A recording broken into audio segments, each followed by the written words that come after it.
Okay.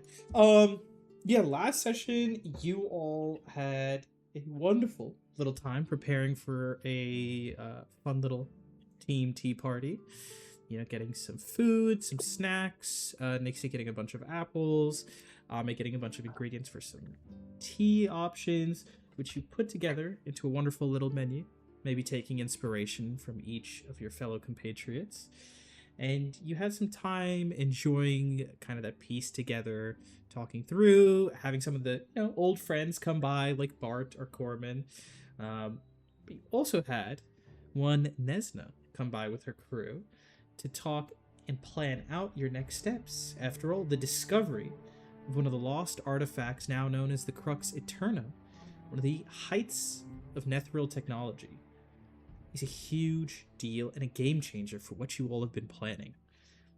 Because Nesna realized, based off what you all discovered, if you were able to find this, what does that mean about the the enemies you face from the shadows? These unknown forces that move across the face of Faerun, who've already destroyed one city, Undrick Thaws, and seemingly in search of these very artifacts. And so the question raised is, where are the rest? And how many are there? From the visions you've had, I believe it was several of you, Strike, Ame, Kairos, were confirmed, or Strike, you might have seen the exact number, that you had seen 8 of these sort of like objects or artifacts rising into the sky, almost pressing against some sort of barrier. And you realized, well, if Undrick Thaws held onto a piece or a whole, but some sort of component to the obelisk, that's one. And what you found in the ruins of Yithrin is a second. What about the rest? And so Nesna, kind of through some conversation, maybe a little interrogation, pointed to whatever the visions that led you to Yithrin were. Maybe they lead you to other clues as well. And so you all began to plan how exactly to investigate those, and maybe carrying a few personal ideas or visions into this. As Ame, you also kind of led a bit of that investigation, considering some things you might have seen beyond the party's purview. But you all successfully, through collaboration and also traveling to the wonderful city of Neverwinter, leveraging the resources of the House of Knowledge and the Order of the Many-Starred Cloak, began to piece together that the thing in your vision seemed to be tied to a notorious but rare creature known as a Beholder. Highly dangerous, incredibly rare, and oftentimes a creature that people do not survive the encounter with. But you also realize that the other parts of your vision were tied to some sort of underground or covered vault or location. And as you started doing further research, there was one notable rumor that maybe normal folks would be unaware of, but with your connections you heard about, that there was supposedly a Beholder leading its own syndicate somewhere in the city of Waterdeep, the jewel of the Sword's Coast.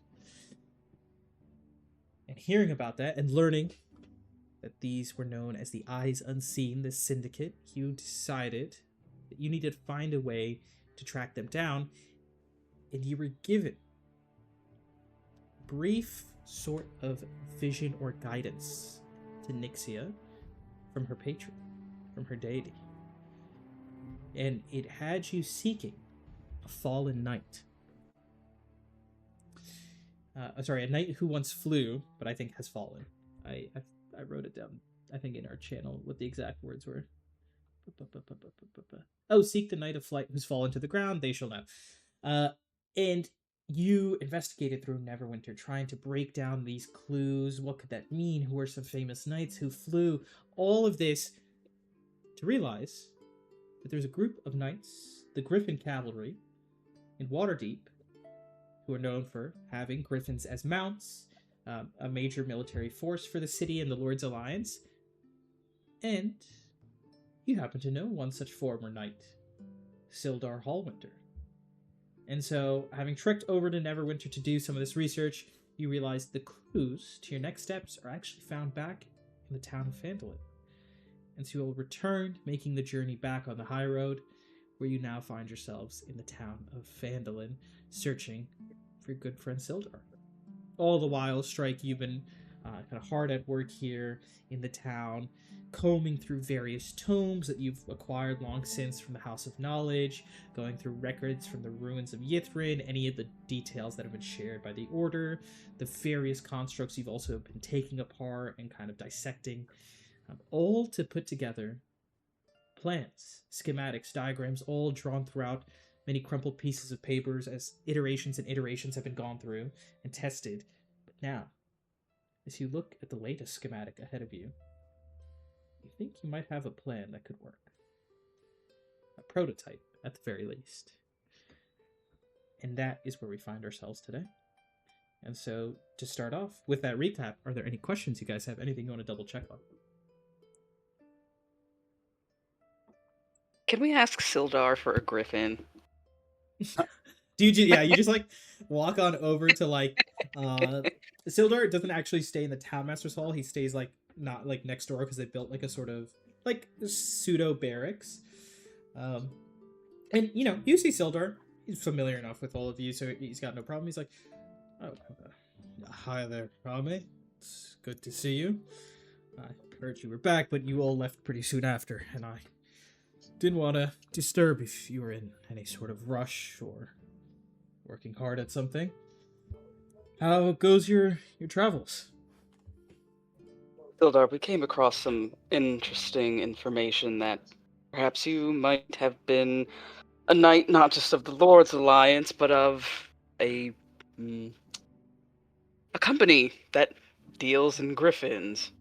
Does that sound familiar to you? Of course, I spent more than a decade with the Griffin's cavalry.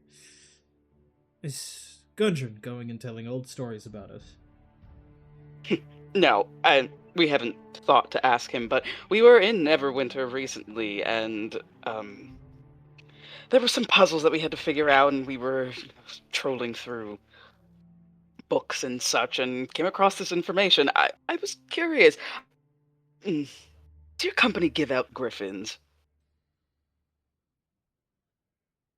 He kind of like takes a second to see if you're joking or not. I'm dead And I see, serious. yeah, Ami just holds this dead serious look. He kind of like looks for a second. No, not normally. To be a Griffin Knight, one must first serve as a squire. You must be recruited into the service. Go through examinations and the like. Be selected as a squire, and you are not given a mount in the beginning. You must first excel in handling a horse and kind of land-based steeds. Once you are determined to be qualified and given the responsibility, then you are granted a mount. But, kind of leans on over. You didn't hear this from me. But some of the folks I've heard, if build up enough rapport with the Lord's Alliance and specifically the Lords of Waterdeep, some folks could pull some strings and get some mounts. In a sort of official sale. If we were to help you with any miscellaneous tasks you might need completed, is that sufficient, or would we truly need to assist your, fellow compatriots of Waterdeep? That would be with the Lords of Waterdeep. You would have to start with maybe the military matters of the city. Find and make some friends there. Is there a reason you all are seeking griffins? It's not the party personally. It's just me. But if okay, but maybe if we do as you say, that they will be willing to give us griffins. But if you could you reach out to them, your friends, and maybe ask them if they need tasks accomplished. Maybe not in Waterdeep itself, but if we could do something out here, maybe they need, I don't know, some sort of provisions or what have you. I Maybe. I will say, Ame, if the Griffins of the cavalry are known for their loyalty, their dedication, and the training they go through, but if you simply seek a mount, the market of Waterdeep is the largest I've seen in my life. There are also animals, pets, mounts that are sold there by, you know, breeders and the like. Of course, there are guilds that manage this sort of business, but if that's what you wish for, you can certainly purchase them there. It might No, cost some money, but no, Sildar. It's Griffins I'm particularly interested in, but I feel like you've given me enough information to perhaps get the ball rolling down the street. Um, though, please let them know that we're interested. I'm interested, and I would love to hear what they say.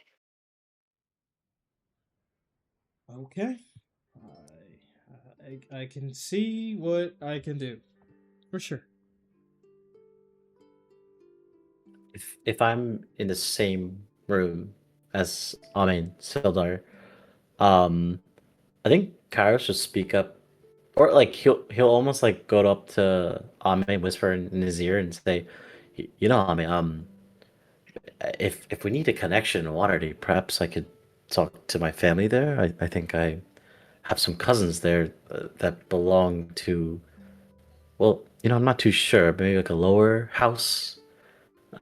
Perhaps there's somewhere we can, or someone we can ask there. If that would help. I think Sildar was very clear, though, that we need to do work for the knights. If maybe something can be worked out. Granted, we're not in Waterdeep a lot, but maybe if our travels lead us that way, we can help them. Yeah. And Kara, go ahead and roll a history check. Yeah, I was gonna say, yeah, nepotism has its benefits. You said history? I got okay history. You 27. know that like you can also buy griffins in the market. The difference tends to be that the cavalry is known for like having a long-standing like official program of like breeding and training. So those griffins are known to be extra hardy, extra loyal, very like they almost like are pre-trained in a way, right? They're like very much like loyal steeds. But you can just straight up buy like from griffin breeders who are not under the official capacity of the cavalry or like the military. And that's not the only. You can buy griffins. Some people will occasionally sell wyverns, Ooh.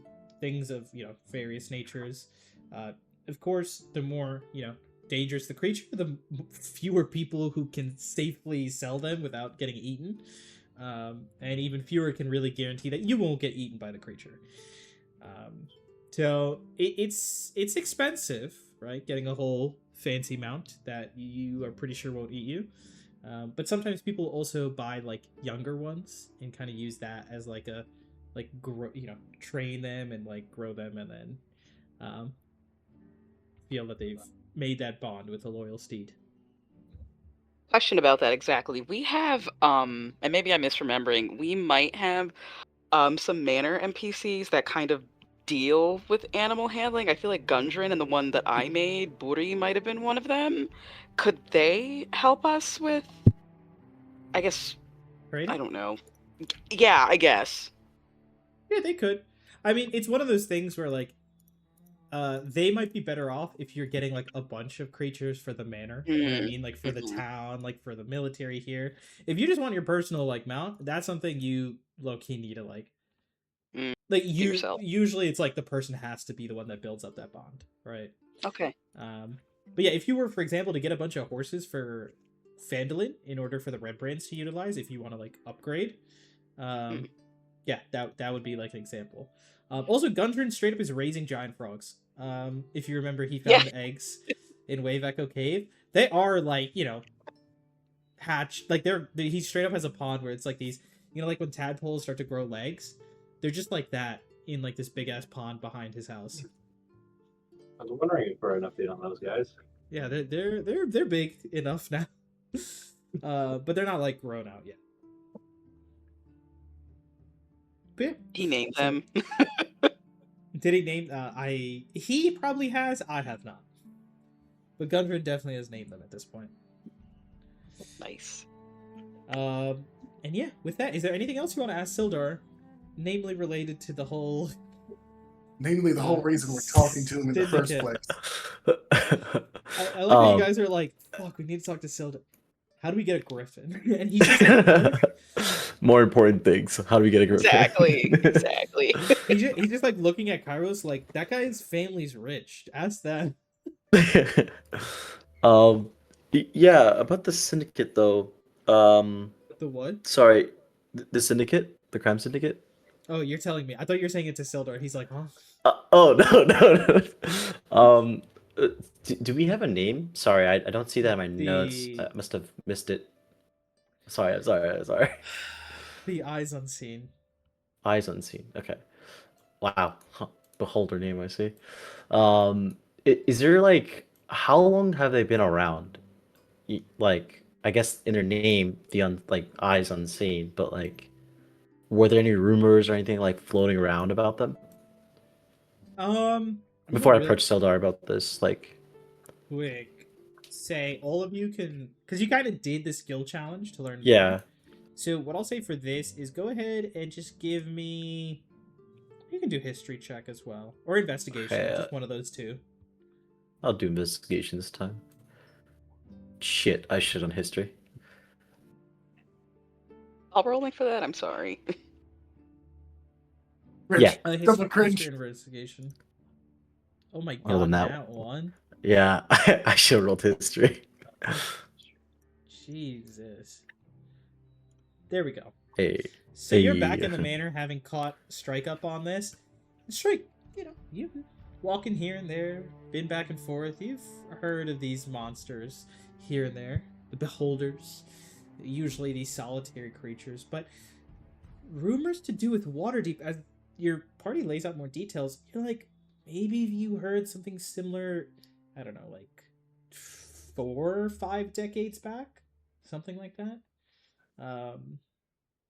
Could be the same thing, could be related. Maybe there's a chance you're kind of misremembering, but that's the number you have in your head.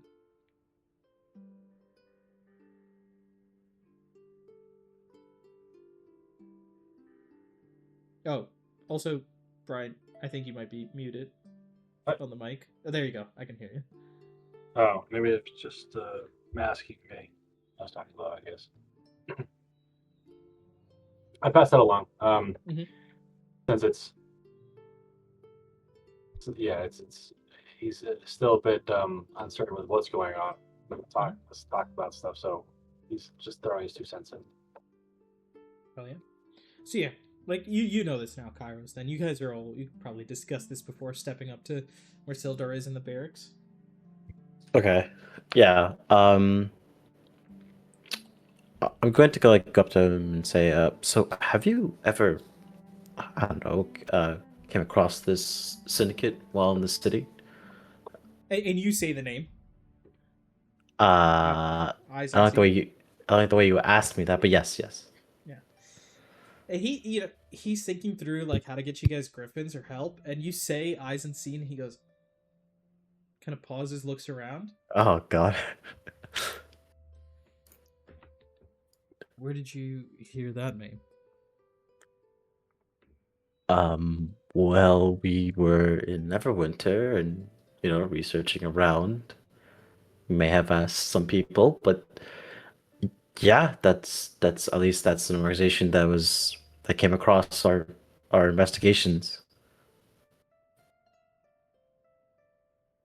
I've heard of them.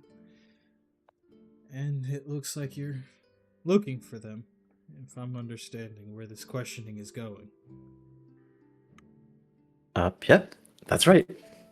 Like, Kairos, like, oblivious to how serious this is.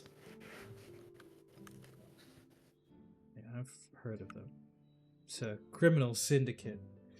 From what I understand, you can think of things like stealing, good old-fashioned burglary, extortion, blackmail. At times, I've understood it to be smuggling, murder, and, the dealing in illicit or illegal substances or arms. It's a long list from what I've heard, and it truly goes on. But the main point is they're known for their secrecy and their danger. But my understanding is they've been around for decades, and, well, if they've survived for that long in the city, then they're dangerous. Sometimes there might be, a few members caught here and there, a few clashes between the guard and them, but it's all the low-level stuff. Most of the folks that I understand might have some power, some influence, rarely seen, and even fewer have ever been caught. Well, now this may seem strange, but we believe they may, we believe there may be a beholder in the organization, possibly leading them. Not too sure. Have you heard any rumors about that? That's one of about 3 or 4 rumors I've heard, but one of the more common ones for sure. And they say rumors and myths start from a kernel of truth, so I assume you've heard this from your side of things, your sources. Yeah, but well, we weren't too sure, which is why we wanted to come to you. But now that you're saying that this is, might be true, I can't say that I'm a bit worried about this. If we were to try to contact them, or at least trying to get to know more about them, do you happen to know someone who could help us? Maybe a former member of your guard or someone in the city? Takes a minute, sitting there just thinking. Yeah, there'd be somebody who might be able to help get you in contact with them. Let me reach out. I'll talk to the sister about getting some sort of sending out there. Notification in advance. Once you're there in the city, I can tell you where to find him. You can see he's thinking through. Give me a day's time. Let me check with Sister Corell, and I can confirm. But there's a colleague of mine in the Alliance who was a former mercenary. Took jobs all throughout Waterdeep and the areas nearby, and he's had some run-ins with the less savory elements of the city. He might not know too many of them by face or name, but he's probably going to have a way to get in touch at the very least. I mean, we would greatly appreciate that. Thank you so much, Ilbar. And please take your time. It's a faraway trek, so you can start getting ready, and by the morning I can have a name for you. Yeah, sounds great. I'll head back, talk to Strike, maybe talk to the group about provisions and such. But wonderful.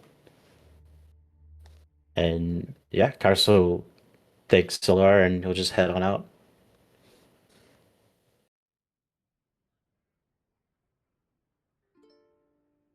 Okay. Oh, and of course, yeah, if anyone is in the room or if anyone who's not in the room, Carso relay that information to everyone. Yep. So with that in mind, what do you all want to do to get ready to head on out to... I propose we should get disguises. Disguise yourself as criminals, I think that'd be fun. I mean, I think I have a mask and everything. I think I'm all set, but you guys, definitely. Strike can handle that for himself. Hell yeah. Um, and did you, Brian? Did Strike happen to make those sending stones as well, or did you need more No, time he's with he's that? literally spent the entire time researching. Um, and by the way, if once you guys are back, Mhm. um, and you find him, he's still probably preoccupied, but he's like his hair is all like knotted and grizzled. Like he just looks like he hasn't shaved in a while. I don't even know if elves need to shave, but um, he's just like looks like he just came out of a bunker after like weeks and weeks of study. Um, and is just like wide eyed and excited. And the first thing he probably says is like, "Oh, hey guys, we need to go find a fiend. You guys want to come find a fiend with me? I have this idea, and meet some fiend hiding. Come on, let's go." And he's kind of like not making a whole lot of sense. And then he probably calms down a little bit after you guys talk about what you were up to. But if we're heading out, he's definitely going to try to divert the party a little bit to go try to find something to fight in order to get some components. Does he say it's for components, or he's just like, I want to go fight a fiend? Well, it's he specifically says that he needs to like I don't know what he's excited yet he also hates fiends, so he's probably just gonna like talking about butchering or killing one. Um, but ultimately, like he wants to take it apart and take its hide.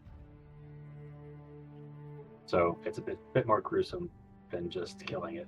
I think Ame would be there. Is Kairos there? Oh yeah, definitely. I want to see this. I think Ame's gonna look to Kairos and be like, "Do you think we have time to help him?" Well, it is a it is pretty Strike, far from where we are to get Strike to. interrupts, goes over to Kairos, puts his hands on his shoulders, and says, "Kairos, this is how we get Veda back." I think you see it like a glow like through his mask, like in his eyes. He says, I think we need to do this." Real And quick, Arcana check from Strike and Kairos, and honestly, everyone can make a Arcana check because I assume Strike is not really like being quiet. It's just you guys in the manor having this conversation. But just a quick round of Arcana checks. Oh, not bad. why Arcana, dude? Jeez. I think, yeah, Kairos, you hear what Strike is saying, but you also remember a certain caveat that maybe Strike is like very like focused and has not like quite realized. Fiends, when slain, do not leave behind harvestable components to the most extent. They often just leave behind the Ashes or something, right? Like it's usually just the hellish like ichor. yeah, because So that last devil that killed himself in front of us. Yeah, damn it. Or you could use the there's like you can a use different form of harvesting. So you can use certain spells or effects, like Magic Circle is an example of if you can get a fiend in Magic Circle and truly kill it, so like it's not just dissipating back to either the abyss or the hells. If you kill a fiend like that, yeah, then it dies, and its real body is there dead, and you can take it apart. So that's something. I will also say, you are going. If your plan is for Waterdeep, there's a chance that you could just buy materials like this from the city itself, because it is like Neverwinter is like massive metropolitan, and even that city is in a way brought a tier below by Waterdeep. Okay, I mean that's a really good option. Mm-hmm. For the rules, because we've kind of done this for aberrations and stuff, and even elementals. There's ritual carving, which is specifically meant for creatures that don't leave bodies. Yeah. So ritual carving allows you to extract. Like instead of using a dexterity, you can use spellcasting. But it doesn't change the fact that the bodies themselves still have to be there. It's just the idea that like spellcasters, because these creatures are more almost magic than physical, can try to use their connection to harvest. Interesting. Okay, so I guess this would be where I think there's a note somewhere where I think if we're going to do this more by the book, I think you're supposed to say what components are available, and that's probably where this comes into play. So yeah, and I think the one that helps is there's a note called Extraplanar Recall. So celestials and fiends are specifically the creatures that operate like this. Because they travel back to their home planes, they don't really die. They leave behind, I think celestials leave divine dust, fiends leave hellish ichor. You need to find a way that prevents them from leaving. And so magic circle is like one example. Certain environments, right? Also, the, more psychotic method is the people who just go to hell or the abyss and kill fiends and demons don't have to worry because they're just killing them in their own home, and yeah, they just die normally then at that point, and they can just harvest them. So if you ever want to pop over to hell or abyss and just start slinging bullets at demons and devils, that will also give you parts. But yeah. Yeah, you're right. Yeah, there's I suppose as the group is talking about this, Sarah will ask, if they disperse when killed, would it be possible to simply take what you need while they still live? Would separating it keep the material here, even after we kill it? Lady Sarah, I think that's a wonderful idea. Nothing will give me more joy than torturing a fiend. Don't get me wrong. So, to be honest, I have no clue. Anyone have some insight? Well, I do know there's one devil after us. Perhaps we may get the chance later in the future. That's right. Hey, you should be grateful we released him. True. Oh, us a favor. Just imagining the party holding down a devil and ripping off its skin. That'd be sweet. Strike hates devils. Anyway, well, with that knowledge, then yeah, I think purchasing it is probably the best bet because we don't really have it would take a lot of planning to do that. I mean, we don't have magic circle, right? Carlos, Unfortunately, no. I mean, I do know someone who has it. Like, if you really want to, we can consult with Azric. He is the binding expert. I think Strike would be interested in talking with him when time permits, because he's got some long-term plans. Yeah. But yeah, I mean, essentially, Strike definitely wants to try to recreate what the Netheril Empire did in that first time in the Wave Echo Caves, where we found the devil, right? Mm-hmm. We learned that they were summoning creatures to harvest their essences, essentially. He wants to try that, but I don't think we're ready for that. But for now, you kind of have some ideas in mind. And is there anything you guys want to do here, in this day of preparation in Phandelver before you start heading off to the big bustling city of Waterdeep? Yeah. Shoot. Sorry, I just had an idea. Oh yeah. Are there? What's a spell? It's friends, right, or something, or fast friends? Oh my god, what are you trying to do here, bro? No. I just because like if we're going to right, yeah. Is that a cantrip or is that a spell, right? So there's the cantrip friends, and then there's the third level spell fast friends. So fast friends is technically an Acquisitions Incorporated spell. So let me read it before it does some weird shit. But friends, the cantrip is like a normal one. Yeah, I think I would honestly I'm just like Kyra's just gonna prepare like different disguises and look at spells that could help with charisma checks. Mm-hmm. It seems like we're going to be doing a lot of questioning and deception even, so Um, I thought that was a first level spell. I don't know why. I'm sorry. I'll look it up and then I'll let you know. Yeah. But that's So what Kairos is going to focus on. Yeah. Fast Friends should be good. I don't see anything weird about when I'm reading through this. So yeah, Fast Friends is the third level. Then there's the Cantrip Friends, which is like a shorter duration. And it's a cantrip. So yeah. So the way Friends works is you get advantage on charisma checks towards one creature of your choice that isn't hostile, but after the minute of concentration, they know that you were using magic to influence them, and they'll probably get mad. Fast Friends is more like a charm, like it's a true like charm effect, and it lasts for an hour with concentration. But again, once the spell ends, the creature will know they got charmed by you. Let's see. Okay. Um, Oh, I also have something just because we're talking about it. Strike has a schematic for something called the Acorn Charm. It's a little bell that, while you're wearing the charm, gives you advantage on charisma checks. Oh, sorry.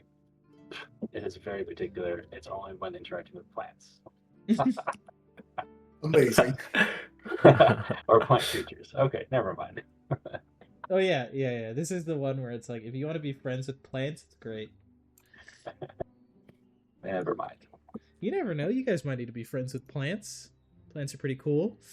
I mean, I there's thought always that- the tried and true way of increasing your persuasion: violence and bribes. Mm-hmm. it's We do have plenty of money. So yeah. You guys are looking through. I'll say so, Kairos, are you buying anything for those spells? You just were looking into like options. Yeah.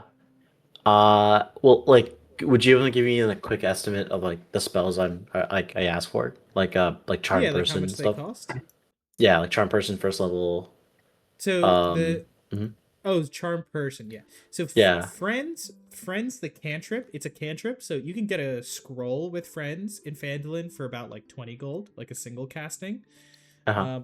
That is a cantrip though, so you can't learn the cantrip, right? Yeah, Just by yeah. spell scroll. Now, if you want charm person, that would be about like 45 gold to get a Mhm. scroll of charm person.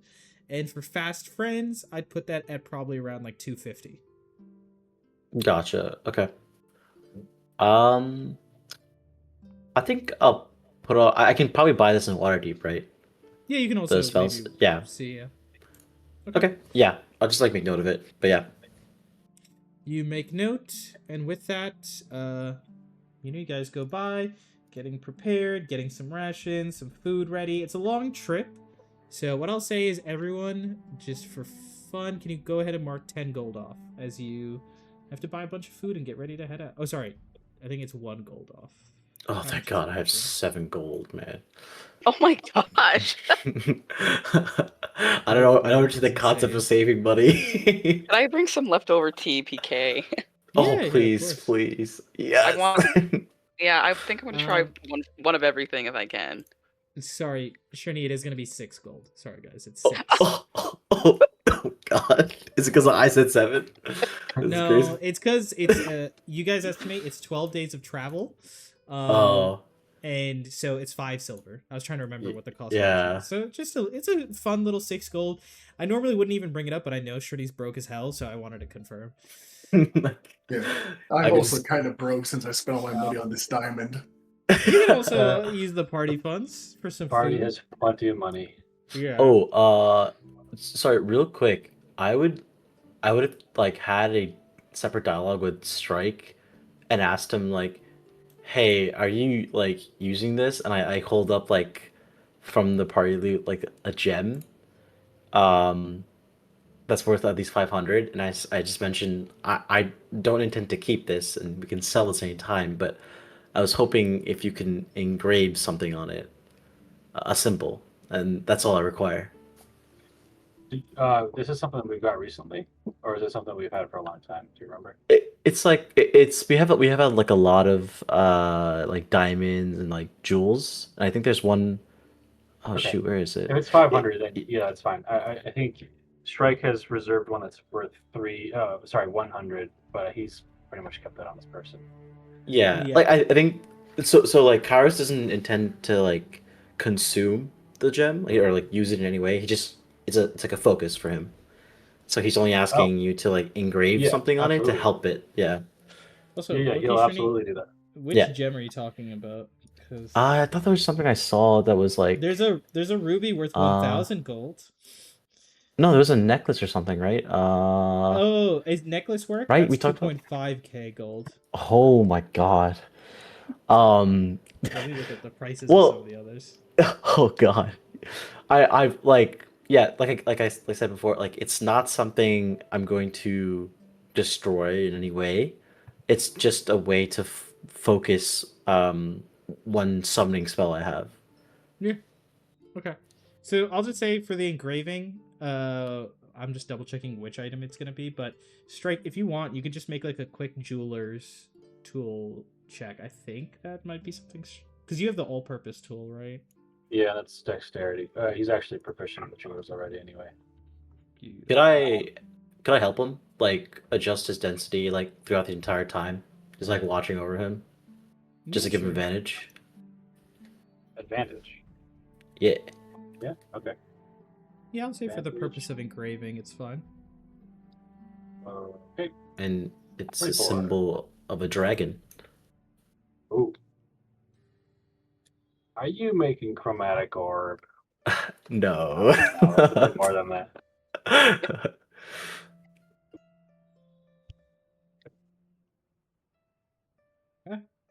Um, and I think in terms of value, you just need it to be at least 500, right? Yeah, it's at least 500. So it'll be the star ruby that you're using. Oh, wow. Amazing. It all worked Okay. out. A star Ruby, we're a star boy. Amazing. Now, I will say you're heading off to Waterdeep, and Karis, you know it's a little risky without like a full-fledged map. If you want to go ahead Oh, and right. maybe Sorry. advise That's the party yeah. to get one. Yes. I was going to mention like we can look at the map to see if there's any like routes we can take if for the purpose of like gathering more resources for Strike. Um, like yeah, like just like that. But how much would a map cost to Waterdeep? Map you could probably get for like 50 gold, like a nice detailed map from the order. Oh, perfect. Yeah. Okay. Let me double check. Because that means I can go ahead and mark down minus 50 GP for map. And you guys begin to head out, get ready to head out the next day. Sildar does catch up with you all, and he just kind of makes note. He has like a paper written down. He's like, just some information for you all to keep it top of mind. The contact I have is Jalestar Silvermane. He's, like I said, former mercenary now. He's technically with the city guard and a little bit more under wraps and representative of the Lord's Alliance. You know, the city guard technically reports up to the Lords of Waterdeep, but sometimes we'll have folks who, in a dual capacity, more directly serve the Alliance. Jalestar should be usually found at the Full Cup. It's a tavern out in the south ward of Waterdeep. Should be able to ask for directions and eventually find your way there. And he gives you just like a rough description. But yeah, with like he pretty much writes down these details for you all to use. Sorry, can you mention the tavern again?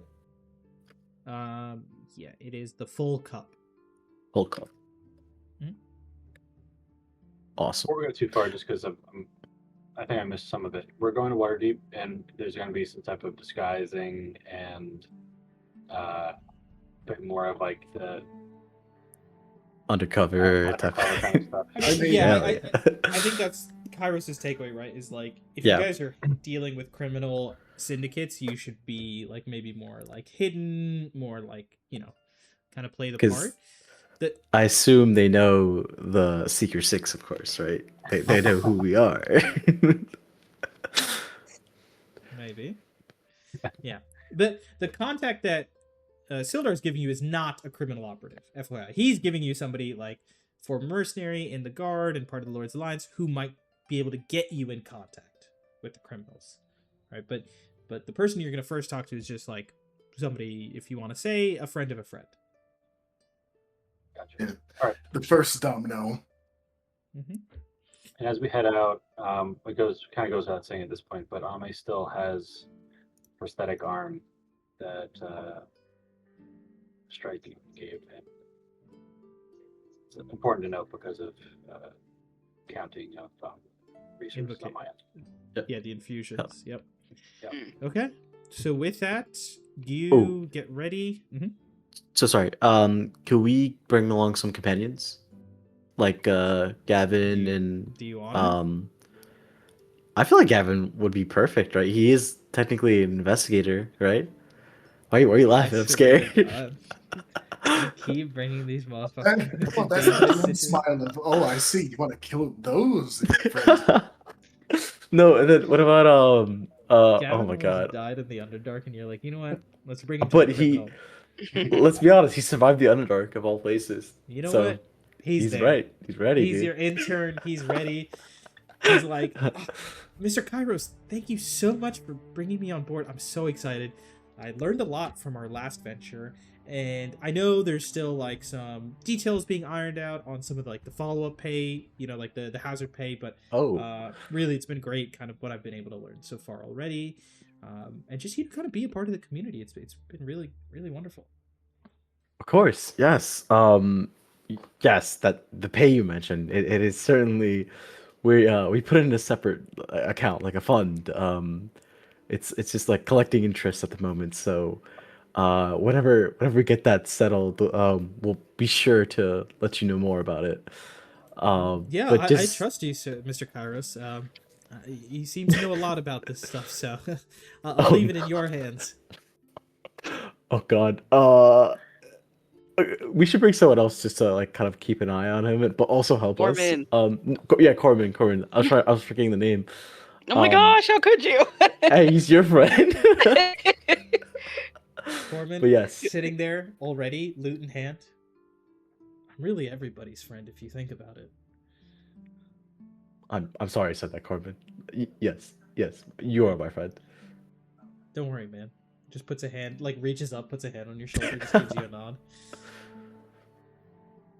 Hell yeah. He's there. He's just sitting there with the loot ready. We're Is going there against the anyone else? criminal. Yeah, we're going against the criminal syndicate. We gotta gather some forces. Okay. You picked your intern and the unemployed bard. Nice. Anybody else? Oh, do we want to let Nesna and the others know about like where we're heading? I think we just said, hey, we'll look into it, but I think you gave some details about the vision, so they said they can Okay. also look into some of the leads. So if you want to just say, like, you send a quick update, like that you're looking into the vision with the 8 eyes, and going to Waterdeep, they can look into one of the other leads. up to you guys. Yeah, that's fine. Yeah, that Okay. works.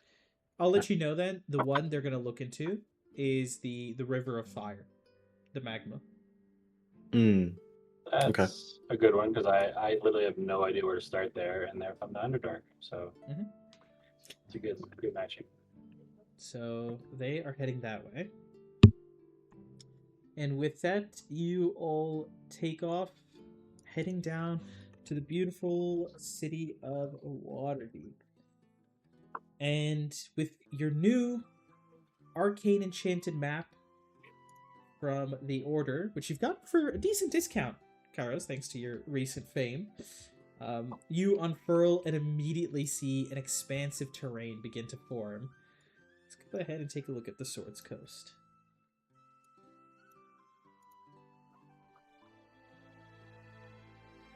Well, I don't think we've seen this large of a map. Yeah, Damn. you see like everything. At least to your awareness, this is most nearly everything. As you look throughout, and you see your town of Phandelver all the way up here. Oh, we're Northerners? Oh, I guess it makes sense. I never really thought about that.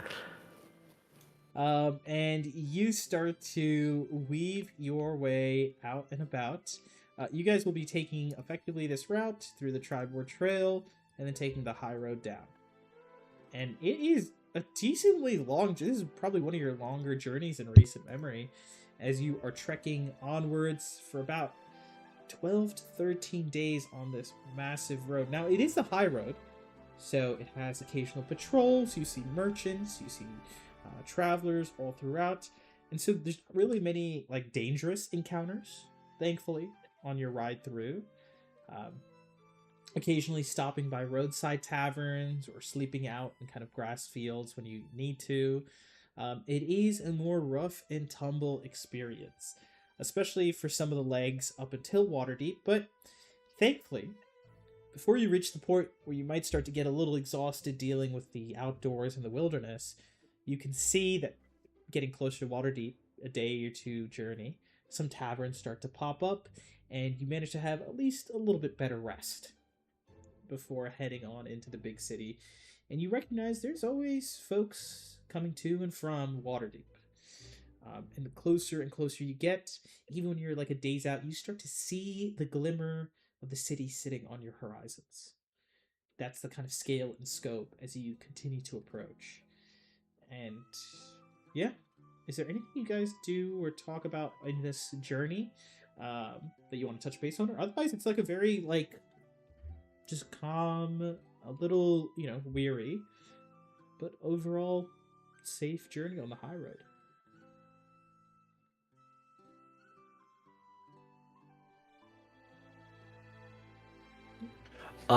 I would like every night look at the like go back to my star charts and also like just to almost observe the night sky to see like to learn more about the an upcoming meteor shower. Okay. I think that's what Kyrus has been doing for the past couple of nights. I think Go ahead strike will and be. Oh, go ahead. Yeah, sorry. no worries. I'll just say, Shorty, roll a d20 in that time, and then Brian, sorry, Yep. what you were saying. Just strike will be. He's got a list of things that he wants to do, so he's going to be using the downtime to craft at night. I think. Okay. What that is, I still haven't determined, but Yeah. For now, you can mark it off as like 12 like days. So I think that's like what 4 hours for strike each of those days when other people are sleeping and you're kind of working. Yeah. So yeah, you kind of have those nights. So usually, as the folks start to settle down, strike, you make a little bit of a walk away from the group and begin tinkering, trying to keep the noise a little muffled or away from waking up your allies. And for the most part, it's uneventful. Um, for Lady Sarah, there is, just the world beyond, the world above, and kind of the various bits of nature and wildlife you see on your trek that at times mirrors what you've seen below, but at times is so very different without being exotic. The things that are strange at moments are seemingly ordinary to your compatriots, least of which is, about halfway through, a little bit past halfway through your journey, when the high road takes the coastal kind of route and you see the ocean extending out far beyond any lake or river you've ever seen in the lands below.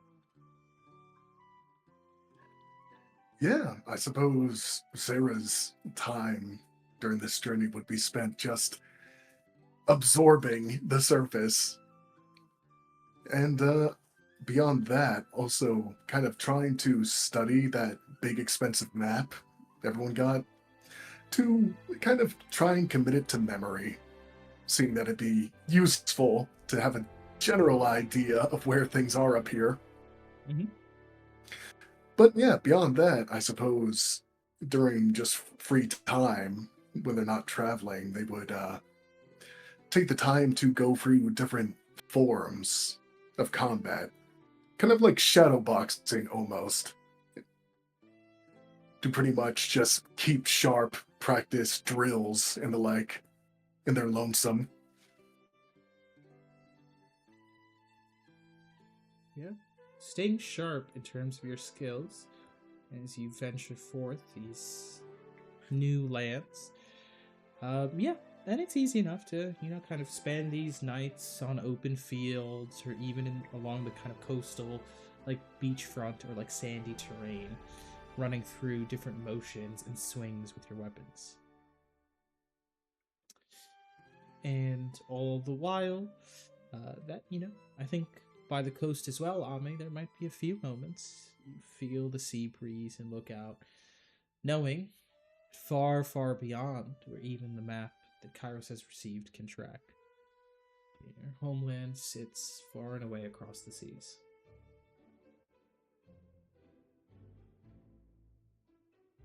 I think Ame's a little homesick, I'm not gonna lie.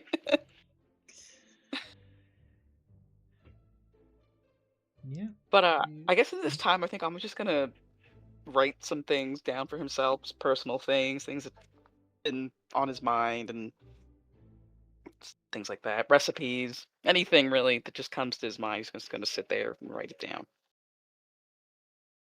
Oh, yeah. I suppose additionally, uh, different days during the journey, Mm. Sarah would throw you the invite to spar again. Oh God! Every now and again.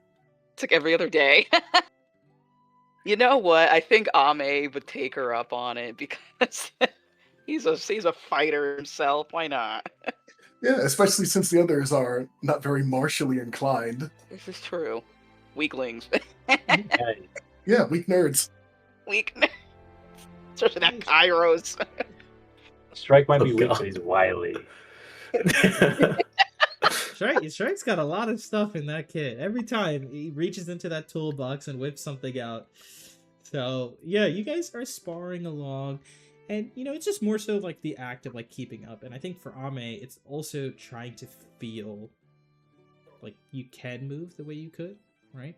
And I Yeah. will say, it's a prosthetic made by Strike. This is of incredible quality, even if it's not like magically imbued with some sort of effect. It is a very well functioning prosthetic, and you can tell it carries the weight, the feel like a hand would, an arm would. Still, it's not my arm. Yeah, and for all the beauty in the craft, there's some things that can't quite get replicated. The feel and touch of the skin, right?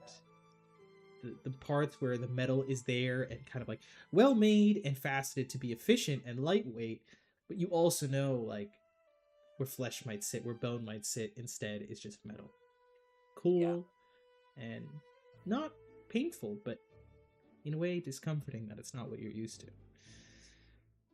But nonetheless, You do get that extra little reach though, as a little gimmick. So you are getting used to the part where your arm just straight up extends and you can swing farther. Yeah, you get an extra reach of 10 feet. Like the Winter Soldier. It's amazing. Yeah. Ooh. It's like a side benefit, I suppose, of just getting used to this arm. Yep. How long did you say this journey was, TM? It's about 12 days, little bit over 12. All right. Yeah, and I suppose if you keep accepting Sarah's invitations to spar, I suppose just only you would notice, since you're the one who's actually sparring with them, Mhm. is that the more time that goes by without really anything of note happening, the way they fight kind of shifts a little bit. Where it began as kind of strict, composed, very adhering to techniques and things like that, and the longer it goes without anything of note happening, the fighting style would kind of get more reckless and animalistic almost.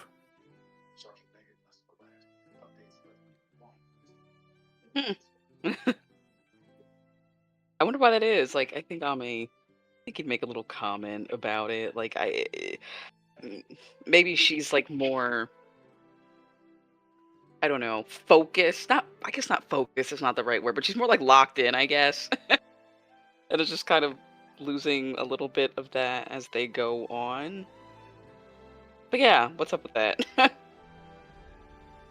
I suppose, how do you bring it up? Exactly. I'm imagining it's probably after they've concluded their fight. Maybe you're just kind of like resting together, and Ami will, like, while he's like, I don't know, like trying to like tighten up his arm or something. I realize that as we've fought over these past few days, your mm, control seems to be slipping.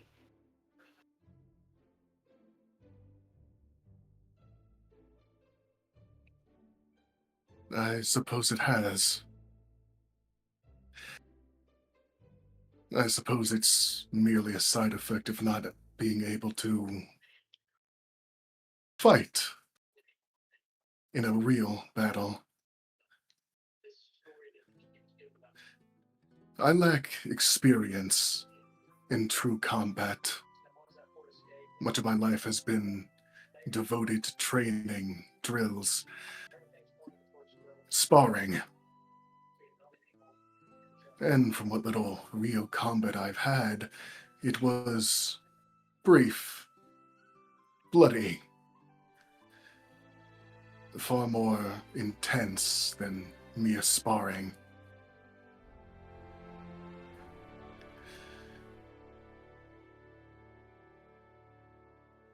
Do I you think suppose.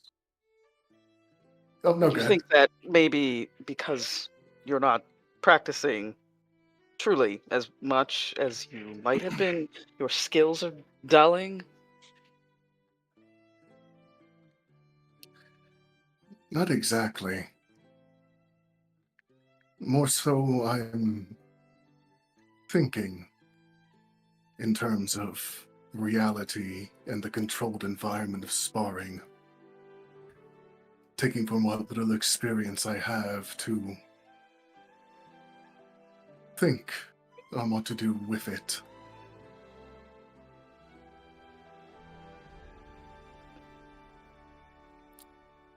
I suppose, in a way, I just feel restless. Given everything that's happened, it's as though if my very blood is boiling.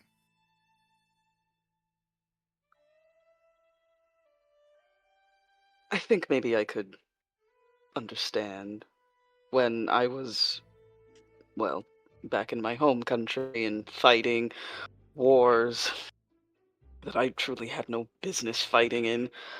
There would be times when everything would stop and we would have to rest at the end of a great battle, and you really don't feel at peace. You feel like in a moment's notice you might be thrust once again into a bloody battle, and maybe you think to yourself, this might be the one that I don't make it out of. So I can understand that anxiety, that uncertainty, that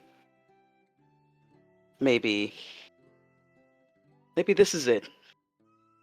Maybe I didn't train hard enough, maybe I didn't study long enough, but I don't think that the situation that we're in now is quite so dire, so hopefully, well, I'm certainly not a I don't know how you would say it. Maybe I'm not an acceptable combat partner, at least the state that I'm in right now, but hopefully it can kind of temper yourself until we find something real. Hmm. I suppose I'm not doing the best articulating myself. It's less so fear and anxiety and more so eagerness.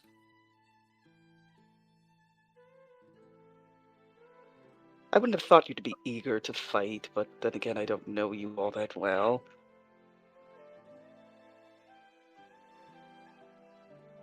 Regardless, you've been a more than acceptable sparring partner. Hmm. Well, that does mean a lot considering I am missing an arm, but I'm trying. Really, I am. Every day that Hopefully, goes by, you seem more accustomed. You seem to wield it better. You're making progress with it, even if it's not immediately noticeable to you. I don't like it. You know that. I've told you that before, but I don't want to tell Strike that. He did go through the effort of making this. Maybe not for me, but it's here.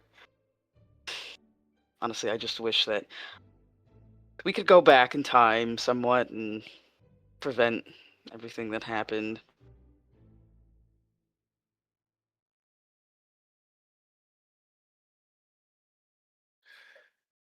Unfortunately, regret serves no purpose.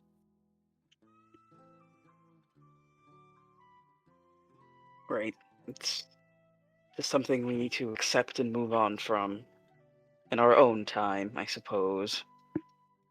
But, anyways, I hope that I'm proving an acceptable combat partner, even though I'm not, the enemies that you might find on the road. But I look forward to seeing you fight. You wield your blade well. It makes me curious what kind of society that you live in, what kind of enemies you might face. It's unfortunate that the first one who fell to my spear was one of my own. A traitor they may have been, but still, they were once of my people. What happened exactly?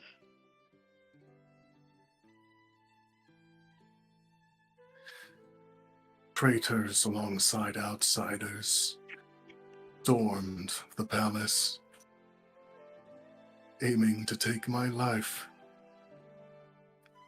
The royal guard were overwhelmed. The enemy's numbers seemed endless. I was forced to fight alongside them, slaying my own people, traitors who betrayed their entire race. And I was forced to flee. The guard sacrificing themselves so that I could.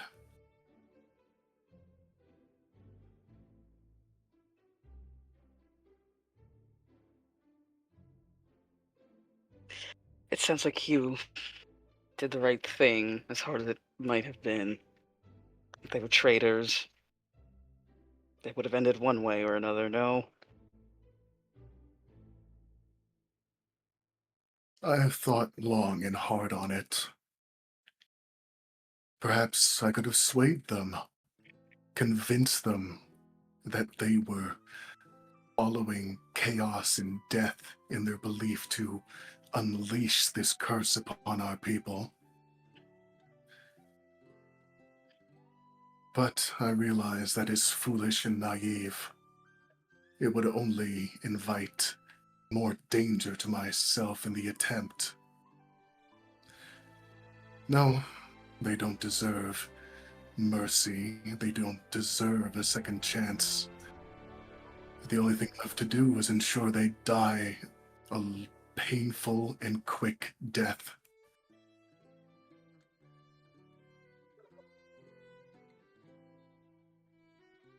Something happened to me once when I was younger. Granted, it was towards the end of my service. It was voluntary, but I deserted the army. It was either that or I'd be killed. And I had come face to face with my general, the man who had done everything in his power to ensure that he enacted the will of the man who sought to destroy our country. I thought to myself in that moment, maybe I could persuade him, maybe I could make him see reason, but when people like that have walked too far down the path of destruction, there is no swaying them. Whatever ideal, whatever dogma they have drank and inhibited and lived in, there is no excising it. It is simply who they are at that point. So, there was no other option for me then but to kill him. It was probably one of the hardest fights that I ever had in my life, really, when you're fighting against people with pitchforks and gardening tools. That really isn't a fight, it's more like a slaughter.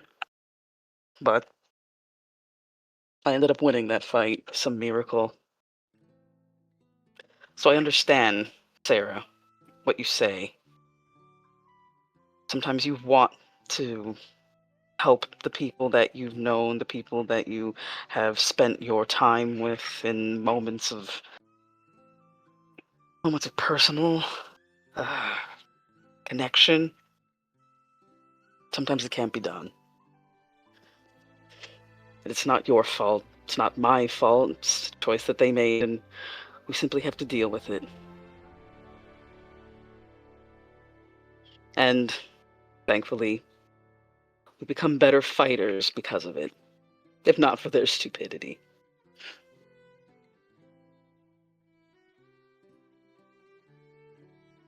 I suppose so. To grow one corpse at a time.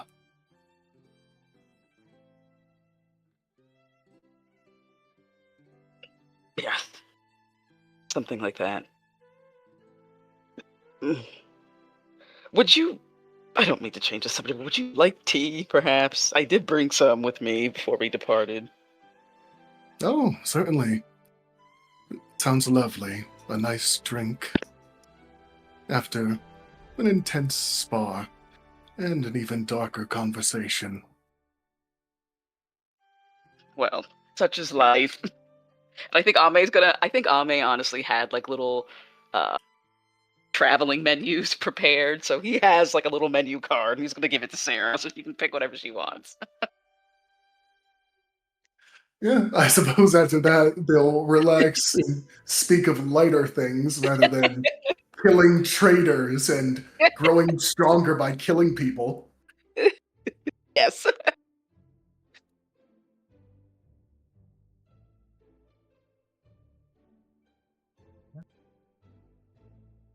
With that, you will enjoy a brief respite from maybe the drearier kind of clouds that rest overhead, with a bit of tea, the sound of waves crashing, and seagulls up in the air as you both look out at this horizon, in a way missing home, even if those homes are two worlds apart. And the journey continues, day by day, getting closer and closer as you finally reach towards the towering city of Waterdeep. It breaks through Can the I horizon. interject the Mhm. night? I guess the day before, maybe. So, oddly enough, 12 days of travel is 48 hours of crafting, which is a nice little first strike. I missed 2 sessions ago. So, Kairos mentioned a mask. What's his mask look like? Is that something that Strike made for him? Or is that just a random mask that you found? Like the current mask, I think or at least I told Pranav it's like you made like a prototype, or like the initial design of it. So like he's wearing that, but it's not like the the final design of it. Okay, all right, gotcha. Yep. So, yeah, with 48 hours, that's plenty of time for Strike to, with his expertise, take his time and complete this mask. And so I've already subtracted some of the components from the list. I just need to do some two rolls here to see how it's up. DC 20. Is this leather working from because the details I put together is leatherworking and Arcana for those two. So we'll do those quick rolls. This is slow, so I'm adding +2 to that. Leatherwork is dexterity, I think. So I'm going to do jewelers, it's all the same. +2, so let's do 4. And Arcana. 31. So all right, so he's knocked it out of the park. And this is actually using the hide of what's called the Nightmare Centipede, which we just destroyed a while ago. And he spent his time. He's kind of carved out this like rare hide from this apparition and infused it with some signature features of his heritage. Even though he's not necessarily proud of it, he is kind of naturally beholden to gold filigree, and so has added a little bit to this mask, but incorporated some of Kairos's themes as well. And he creates a mask and hands it up to Kairos. And let me post this in a little general chat because I don't know where else to put it. Be funny if it's a Gimp mask. This is It is. This is the mask that Kairos is wearing now. Ooh. Hell yeah. And Trini, you already have. Oh, I don't think you have the card. I created a card for you. Oh, you make card? Dang. Yeah. Wow. Just in case you don't want to tell everybody about Hell what it is. yeah. I won't tell anyone. This is the great part with crafting systems. Now I'll offload making magic items to Brian. I'm just like, Brian, you come up with the idea. That's so cool. Well, I mean, this was collaboratively made between PK and I, because he had a cool idea to use. Nice. Wait, this is So- sick. What the heck?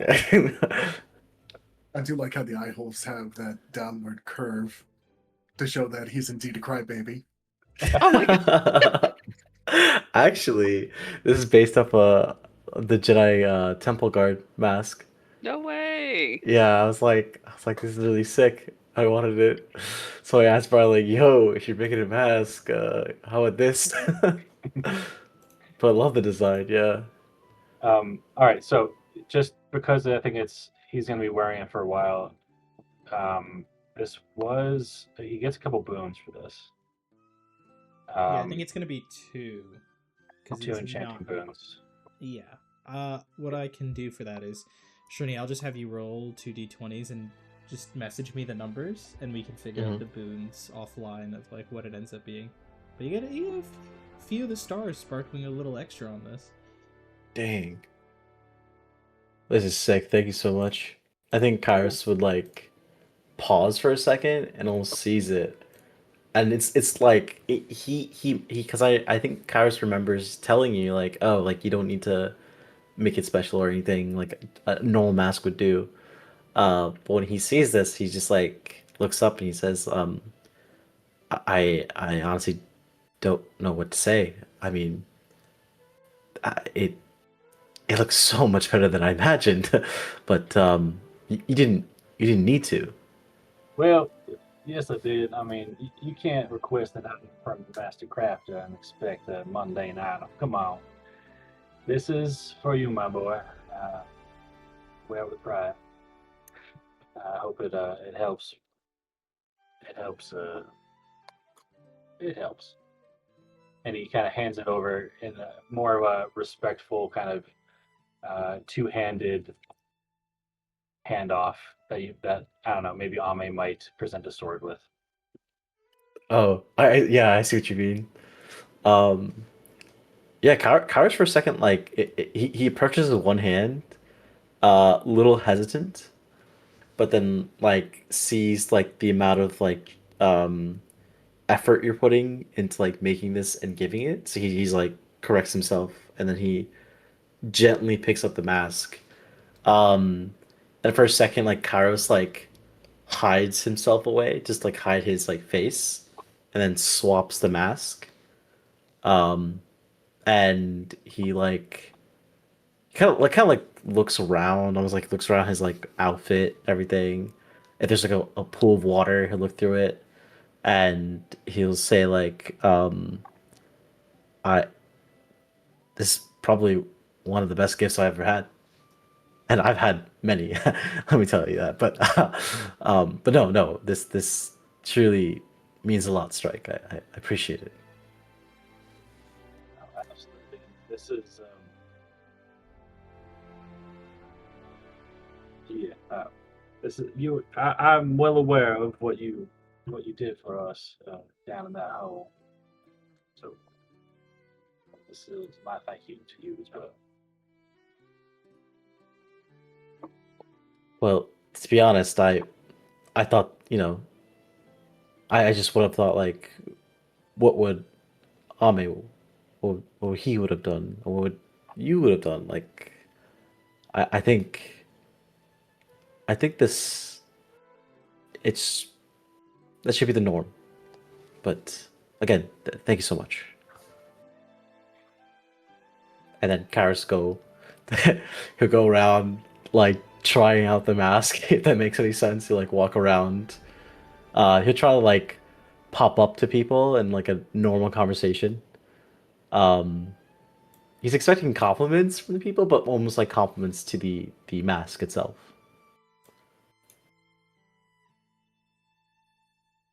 Fishing for compliments. You see how it Hell is. yeah. Fucking strutting around like it's a fashion show.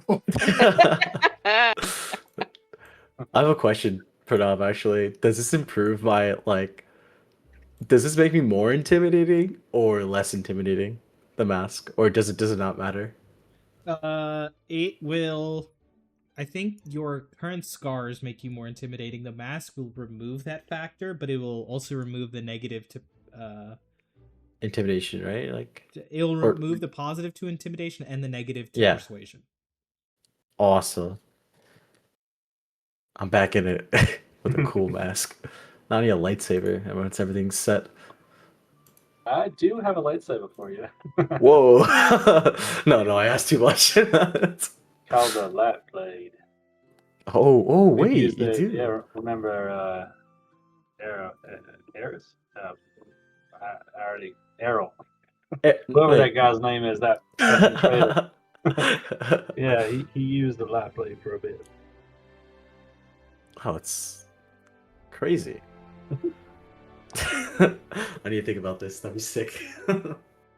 Does it use an infusion of yours though? I thought It that's does. what. It does. Yeah, that's what. Yeah. I have my cool looking sword anyway. It's fine. Oh yeah. So with that, is there anything else you want to go over before you continue on to the city of Waterdeep? Nah, I just look sick as hell. Just walking into that city now. We can't see your Okay. face though.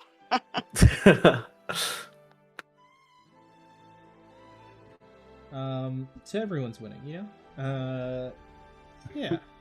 You guys continue on to the big city with a few new items and gear in tow, and getting closer and closer until you see the rising towers of one of the most famed cities in all of the Swords Coast.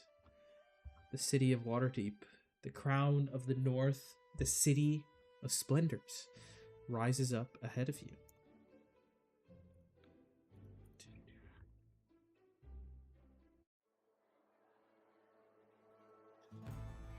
And you immediately take in the size and scale. As you approach, you see dozens of others, travelers, workers, merchants, even some mercenaries, all along the same major road winding down to the city. You're on the high road, this coastal road that comes up from the north. You see various folks that you recognize were coming from other paths, other roads that kind of intersect, all coming down.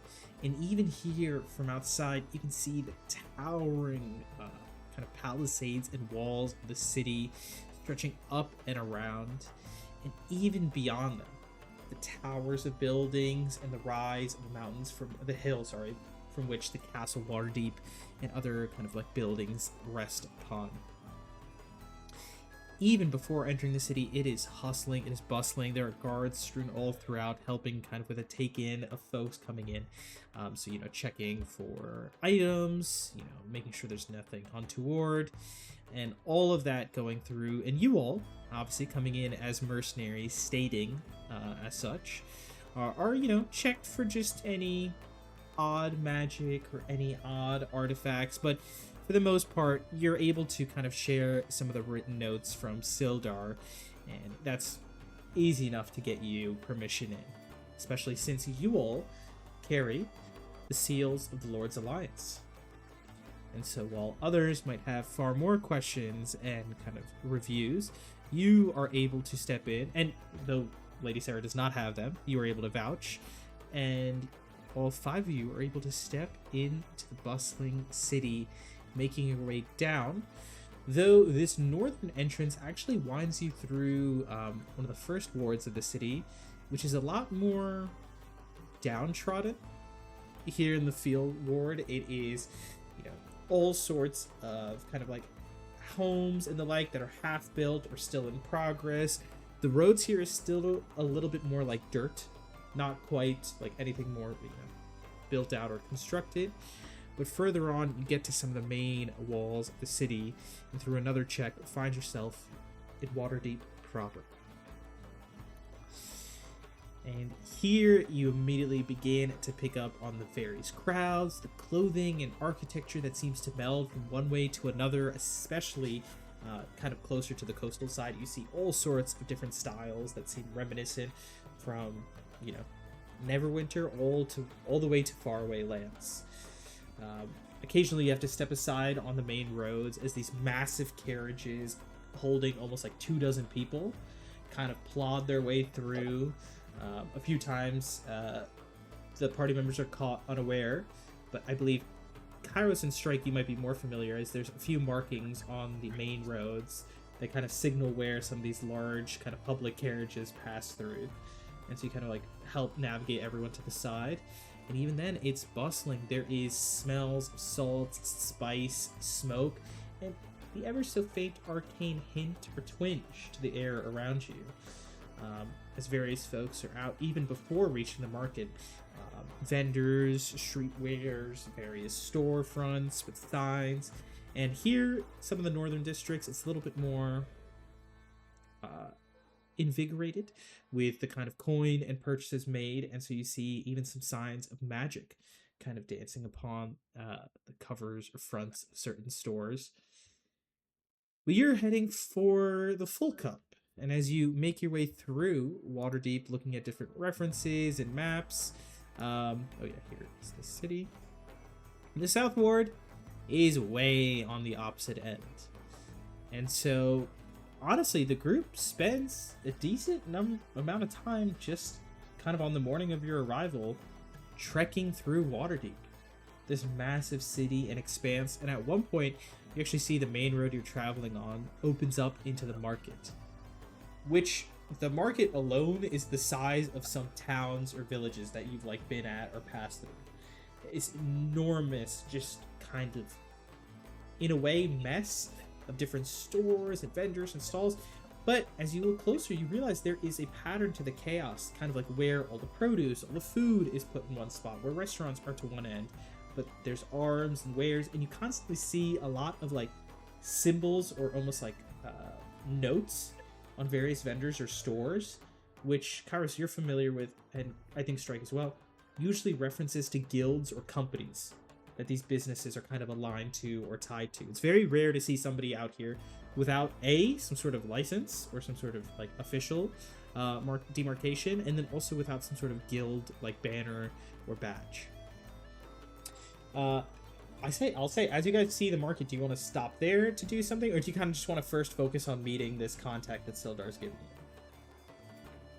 I mean, Strike is going to be itching to kind of cast out the net and see if he can try to find this hide. So I think as long as everyone's okay with him spending a little bit of time, he'd love to kind of peruse and try to find what he's looking for. Yeah, sure. We can do that and ask around of where the tavern we need to go is. I was also gonna send out my owl, Archie, to send a message to the Sill family, like letting him know that I'm here. Like, it doesn't have to be today, but like in the future, if they want to meet. They And kind of write a little note and put it on Archie's foot and send him off. Yep, to the Sill family. I also want to mention just that maybe a little a change to Strike. So I guess throughout the trip, obviously he still has Levi with him, but now she hasn't been out for quite a while. But there's this little purple, very like cute, ugly, robotic being, I guess, that floats along next to the Strike's shoulder, colored purple, and Amy is back after a long time away. It's his homunculus servant. A fucking wee beastie. Kill it! And there's a little tiny little spider, mechanical spider, kind of just sitting on his shoulder. So he's walking around, and he's got his constructs with him as he's kind of perusing the storefronts. Also, one thing that you probably noticed after arriving back at Phandelver, this happened during the level up. Strike has a new tattoo that emerges from his collar. It's on the bottom part of his neck, extending from his collarbone up into his like Adam's apple area, in the shape of a crown with a beveled gem at the top. Anyway, all right.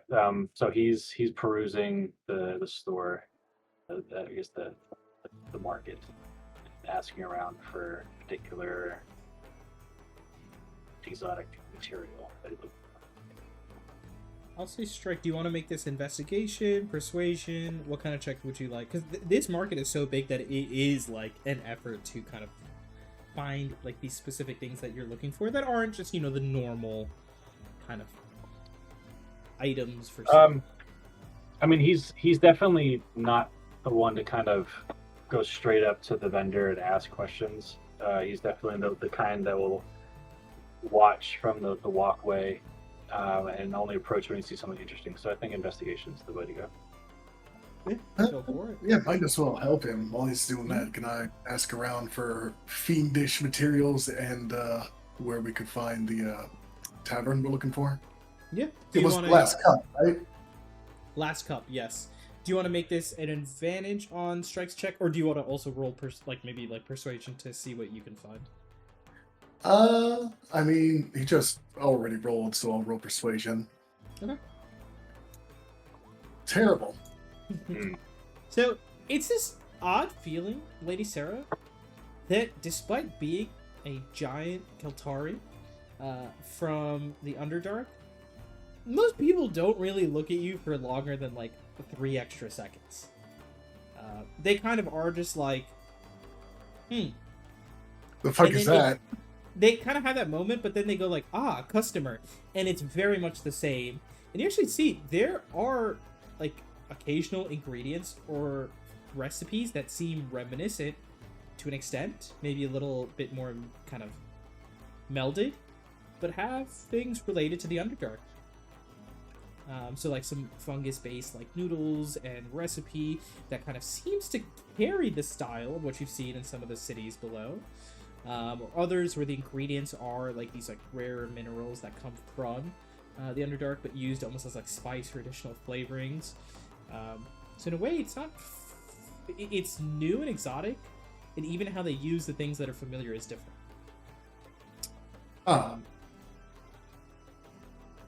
I will say the 14 on the persuasion though is looking down and realizing you don't have a lot of personal coins.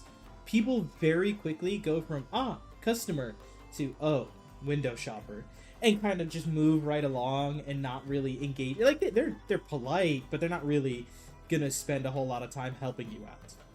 Yeah, just dismissing me because I don't have a fat coin purse at the moment. Gotcha. Yeah. And so it's very much like passing you along to the next person, like, oh, try down there, ask them, and then they're kind of like passing you along.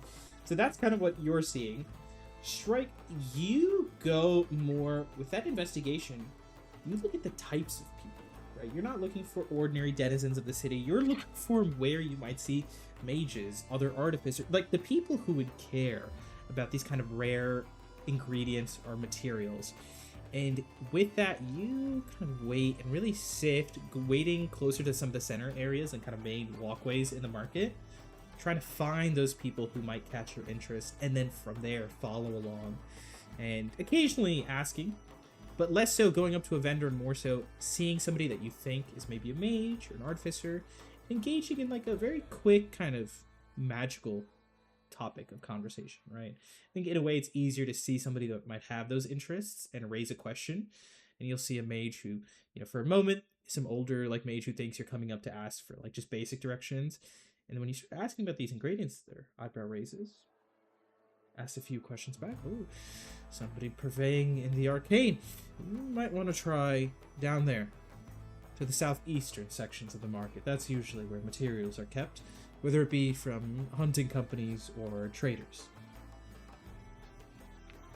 Kind of winding your way through until you do find a section a little quieter than the rest. There's a few less folks, and there's a few more guards, kind of stationed in the periphery, as there are various sets of cases and containers that you recognize with abjurative wards and protections, and far less people kind of coming out and shouting for customers, because the wares here don't need to be marketed.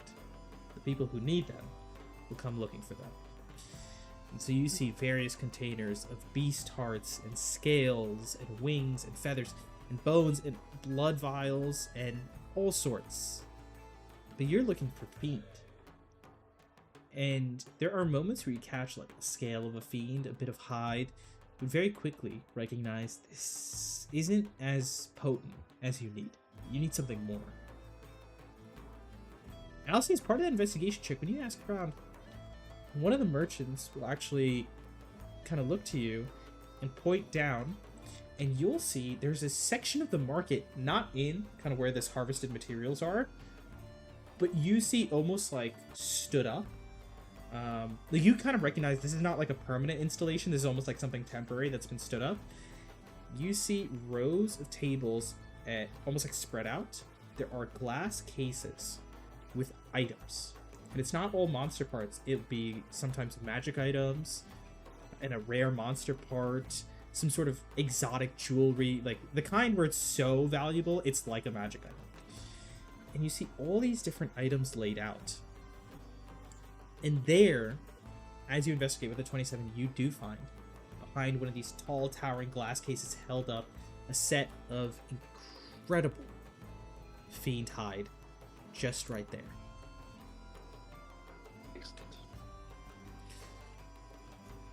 The only problem... The only problem is you don't see a price. You just see a description that this was a hide harvested from a Orthon commander, a dangerous devil from the Hells, who was supposedly slain by a band of mercenaries investigating a set of ancient ruins. Can I skip the ritual cast and I cast Identify on it? Yeah, you can. Well, go ahead and give me an Arcana check, because you're not quite touching, but what we'll say is like you're almost like enhancing your vision on this object just to try and verify this is what they say it is. Yeah, you can confirm this is a fiend. It's exactly what they're saying it is. It is an Orthon's hide, and that meets the criteria of what kind of potency you need. Okay. So I guess there is somebody manning the desk, right? So Strike will come up and... Yeah, you see a few folks kind of walking back and forth, and as you kind of look towards this, somebody does approach. Hi there. How can I help you on this fine day? Well, hello there, friend. I see you have this fine specimen, and he'll just rattle off the very specific name of what it is. And I don't see a price tag here. Do you happen to deal with dealing bartering? I see. I believe there's been some posters around, but I know the city is ever so busy. So these items are on display to garner a bit of attention. They are not actually going to be on sale quite yet. These are planned rewards offered by a multitude of some of the fine guilds here. They're put up by the sponsors as rewards for the upcoming Heroes of the Coast tournament. Right. Oh, To be honest, I don't know much about this tournament. I just arrived in town myself. Well, so what's this tournament entail? Or do you have a pamphlet? Yes, yeah, here you go. And they kind of hand over like a little fly, like they almost like pull out from a bag that you see, like they kind of dip their hand in, and it is like a bag of holding. Like their hand sinks like up to the elbow, comes back out. A couple copies of this pamphlet, and they start handing it out. Yes, of course, the Heroes of the Coast tournament. It is a annual tournament that is hosted here in the wonderful city of Waterdeep. It is sponsored usually by a couple different companies or corporations here on behalf of the city with the approval from the Lords Waterdeep. We also, one of our major kind of sponsors and those who assist with the tournament are the Blackstaff Academy and Tower. And yeah, it is a sort of celebration of some of the various heroic individuals of these lands. And we invite various mercenary parties, companies, all the like, to participate. It is a sequential set of challenges with the winners, being congratulated and given a title as the Heroes of the Coast. There's, of course, if you are interested, some monetary rewards, but also the option here to be rewarded some of these rare, eclectic items on behalf of some of the sponsorship companies. Individual. It sounds like this might be a. It's coming through a little quiet, Brian, if you can repeat that. Is it a event or is it an individual? It sounds like it's It is usually, by nature of the work, there are some challenges that are individual, but those are more so open to the public and more for general celebration. The actual tournament, the official tournament, is usually group-based or team-based. all right. We do have some upper limits so that larger mercenary companies can't quite, sign up with 2 dozen, 3 dozen individuals. We limit this to about a maximum of 5 folks. All right. Is this combat related to team against team, or is it team against monster, or other type of challenge? I can't quite give away too many details. The challenges are meant to be a surprise for everyone, and keeping things fair. But I'll have you know that throughout our history, there have been all sorts of challenges that test the mind, the mental, but also the magic and the might of those who participate. All right. Well, I did, travel with a few companions, so maybe I can convince them to participate. Well, thank you very much. Yeah, of course. And here, feel free. They kind of reach in, give you a few extra flyers, and if you are welcome to peruse and see if any of these might garner your interest or wishes to partake in the tournament. Thank you kindly. And maybe just as before it goes, do you have a list of other items that were on display? There's a variety, but I can send you offline. I'll say if the whole group is here, you made your investigation check. Lady Sarah, you made persuasion. Kairos, you give me... Actually, I feel like for you... I do investigation? That would be nice. Yeah, you can do investigation. Or could I do perception with yeah, you can do that. with my owl if it Yeah. comes back or. And Ame, if you also want to make a check on what's here, you can go ahead with Arcana, Perception, whatever kind of works.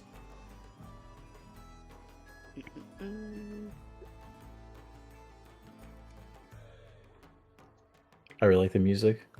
Me too. It's good. Yeah. Hey, it's kind of like a busy city vibe. Let's see, what did you guys get? 17 with Archie, 14.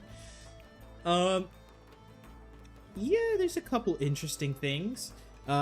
Actually, it's not too far from Ame, Kairos. You notice something. And you notice it just a moment before Ame does. It's kind of labeled one of these, right? Like I said, some of these are magical or esoteric, eclectic. There is an item in one of these cases that is a little odd because it's not a sword or a weapon, but instead it's a sheath.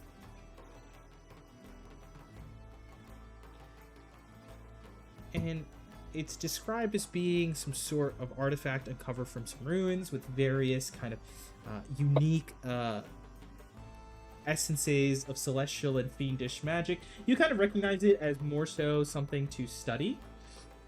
Like, kind of, shown off like that. And for most of the folks here, it's more like, oh, that's cool. And it's more a sign of, like, the wide network these guilds have. It's not as potent as some of these magic items and the like, at least in the eyes of others. Kairos, it stands out to you because amidst some of the runes that line its edge, you've seen some of them before. You haven't seen them on a sheath, but you've seen them on a blade. Okay. Oh And no. You look over at Ame, Oh no. and you feel like you've seen some of these symbols before on his blade. Uh, Why do I have to notice this? Let me think about this. Can I look at it to see, like, I don't have it equipped on me, but I'm assuming as like everything's been going on, could I have ritual casted like identify? Yeah. And then I would like to just look at the sheath to see if it's in any way. Does it make Ame more powerful? Basically, does it strengthen the blade? I'm gonna say, even with your, talents in Arcana and an Identify spell, Yeah. you are uncertain. Okay. And what I'll say is, to that point, it's kind of like how when you tried understanding Ame's blade, you still do not know the full concept or like full ceiling, right? Yeah. In a similar fashion, you're like, this is something where right now, if you were to take it in your hands, you don't know if it would really be that special outside of like an object of interesting research. You're wondering what happens when Ame picks this up, or this makes contact with Ame's blade. If you don't even know if a reaction would happen, it could just be like nothing happens. You're just not sure. I will look at Ame and whisper, "Hey, take a look at this." And I point him to the sheath. And I say, like, I don't know how this could help, but well, I recognize the runes on the sheath. It seems to be very similar to your blade. doesn't sound quite right. This sword was not. Well, I don't know this for certain, but I don't believe that it was made by a person. Surely, this thing has to be a replica of some kind, no? Well, we've met other people like you, sort of like you, the cultists, but maybe this is an item of theirs to almost help your sword. Hopefully, I'm just spitballing here, but maybe this could help contain it, as a sheath would to a blade.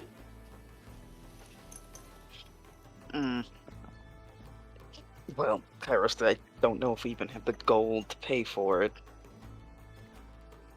Well, we can always ask. We could always ask. Let me do the talking, and I'm always gonna whip around.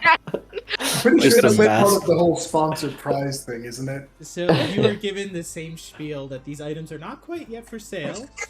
These are offered first. Now, I will say, because you're really kind of asking about spending money, so what you're told is after the winners of the tournament, right, like the top placers, get to pick items, then they believe that some of these guilds might look to auction off these items. But that's not a guarantee, right? You're not certain if they'll keep it for next year's tournament or for private collectors, or they might just auction some of these off. So the guarantee seems to be for people who place in the tournament that they contractually kind of offer these items up. It's pretty much you want it, you gotta win it kind of deal. Mhm. Even if I slip a couple of coins their way. Oh no! Usually the people here are like the workers are dressed nice in uniform with badges, and you realize the guilds we're talking about here, the corporations, are not like the low level like, oh yeah, this is like 5 or 6 food vendors combined. This is like seemingly big name companies here within Waterdeep. Mm. And of course, this tournament is also supposedly sponsored by the Blackstaff Tower, a name that Kairos you recognize very quickly.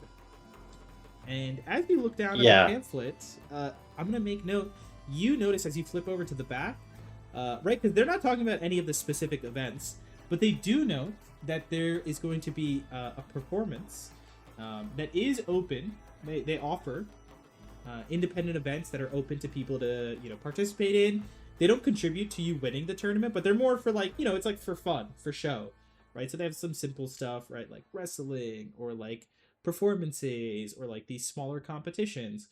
But there is one that is supposed to happen the day, it's like what happens in between the last event or before the last event of the tournament, the day before.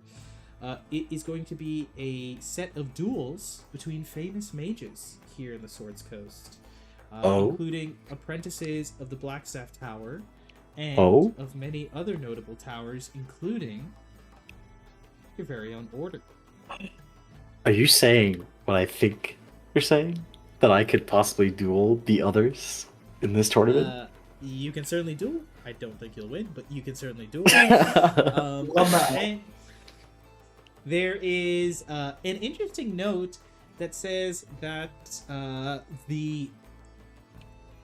it's pretty much labeled like it's the mage tournament, so it's duels, but they add another note and it's known as the 1v1 of 1v1s as they note. And they kind of use some like script and they use a little bit of language play, but the idea is it's stating that the number one apprentice of the Blackstaff Academy will be facing off against the number one apprentice of the Order of Many-Starred Cloak.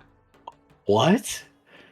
I think that definitely piques like Kairos' interest because he knows that person. And he goes to whoever's like talking about this rumor or whatever. Like he just says, and I would assume like Kairos with his mask and everything will peer up to this guy and say, "Excuse me, could you repeat what you just said right now?"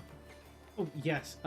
So we're going to be having this tournament, after all, sponsored by the Blackstaff Tower, and they are, as always, wonderful hosts to the various orders and towers within the Swords Coast. It's sort of a statement that we will be having confirmed the, you could call, the number one student of the Blackstaff Academy, as well as that of the Order of Many-Starred Cloak up in Neverwinter. They will be participating in this tournament. I know some people have asked, is it not a little presumptuous to make note that they will be in the finals without actually having the tournament? But most of the folks have felt it's very fair to state that as a expectation. So, Wait, so you're telling me that this just, well, there's not even a possibility of them facing each other? Who's to say that if who knows, it's like a joke or anything, but like if let's say another member of the Many-Star Cloaks was to defeat this number one of their order, will they face off with the Blackstaff? Yeah, I believe that would be the case. Of course, I will let you know. I know we sometimes have questions about the marketing here. Everything is very above board. We received permission from the Order of Many-Starred Cloak for this pamphlet, and there are no concerns there.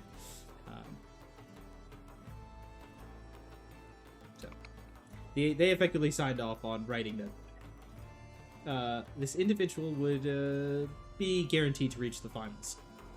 Interesting. Well, thanks for letting me know. Appreciate it, good friend. Yeah, I just walk off. But there's, I think. Give me a quick insight check. Uh huh. And Insight give me to a who? To quick, myself? Insight, and then also give me deception, because I'm assuming you're trying to play it off like you are truly some random on the street. I mean, I guess. Yeah, sure. Okay. Mm-hmm. Yep. Expected. Oh, okay. Pretty good. Let's see. Oh, wrong button. Yeah, they're just smiling, waving as you walk away. You didn't roll high on insight, so you don't know what I. Yeah. Oh man, a lot of things. Yeah, I think you can't see Kairos through his mask, but he's like smiling. He's trying to devise a plan to get into that fight at least. Like get some motion around his name almost. In and regards, go for it. oh no, God. Well, I was gonna ask. Could you remind me when this tournament it is, and with the display sponsor prizes here, is there anything that catches Sarah's eye? Let me double check the list, but I think, sir, you would notice, like, there are some nice magical items, and considering that you came here with pretty limited resources, there's definitely, like, I think a couple different ones that stand out, right? In terms of, like, just what you could procure directly without having to, like, buy or try to figure out with Strike. Like, this is just straight up, like, there's some rare magic items out here on display. Okay. That includes like armor sets and weapons, which are, you know, a little rarer at times to find, including like, you know, some full size like halberds and the like that are very potent. Sorry, Prav. I do have to go. I have to go catch the train. But I do want to apologize. But I'll see you guys next week, though. Good session. Sounds good. Bye, Talk to you guys later. Shreddy. Bye. Yeah. See ya. And I will also say the number of days from where you are, the first event will start in actually 3 days. Okay. Like 3 new days from now, so not including today. And so you can have signups literally up until the day before. All right. Yeah. Yeah, I mean, Strike's probably going to try to convince everyone to participate because, hey, like this item is something that he's very interested in. I think Kairos is also down for. He'll kind of explain what the purpose is. I mean,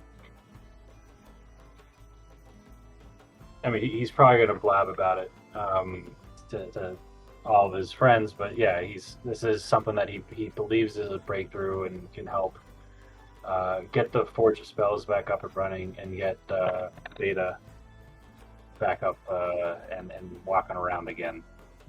So he thinks that it's pretty important. Yep. Hell yeah. So you guys take a look at the market, take note of some of these things, thinking about the tournament, and you continue on your way south over to the Full Cup, which at this point you'll continue and asking for directions, have a general idea. Silver, by the way, also made note of some general directions. He's from Waterdeep, so he's pretty familiar with, like, at least guiding you in the vicinity. And it doesn't take you too much effort to eventually stumble across the Full Cup, which you can see, even from the outside, is a somewhat bustling but seedy looking tavern. Not the most well lit, a bit cramped, kind of in this mostly one-story building. There's like a little bit of, like, you wouldn't even call it a second floor, it's like half a second floor. More like what seems to be some storage and stuff on kind of the roof. And as you step through the door, it is a long bar with kind of various bottles all across behind on the shelves. Though you can see that nice bottles have little layer of dust on top, suggesting that most of the folks never quite reached that high. Maybe not in stature, but maybe in coin. And you can see around here, you kind of see folks who are still in like traveling garb or attire, or maybe caravaneers or guards from those kind of trading groups. But in a way, despite the bustle, it's not the loudest of conversations. It's more like kind of mellowed throughout, except for the occasional argument that seems to like break out here and there from folks who are a little too drunk and a little too tired. But you do see, as one such argument breaks out, very quickly broken up by a somewhat haggard-looking human man, bit of kind of like brown, like darker brown hair that, from it looks like it could have the potential to be very neat and nice, but you can tell this is somebody who like maybe a week or two ago had it in better condition and has now let it grow a little too far, get it a little too out of control. And as they kind of break up the fight, just taking a deep sigh and look over, and you all, based on the description and details from Sildar, recognize one Jalastar Silvermane. He kind of runs a hand through his hair. Seeing you all look at him, just kind of goes, hi there. Can I help you?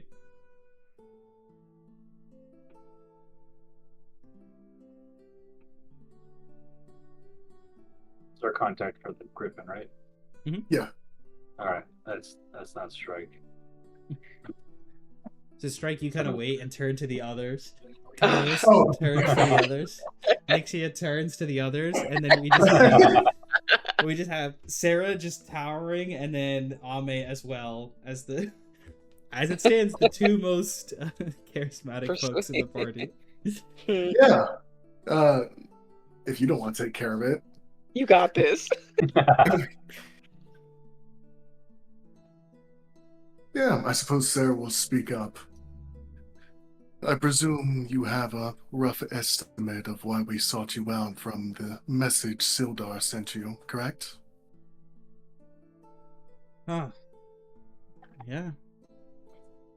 Old Sil did send a message. You can come over here.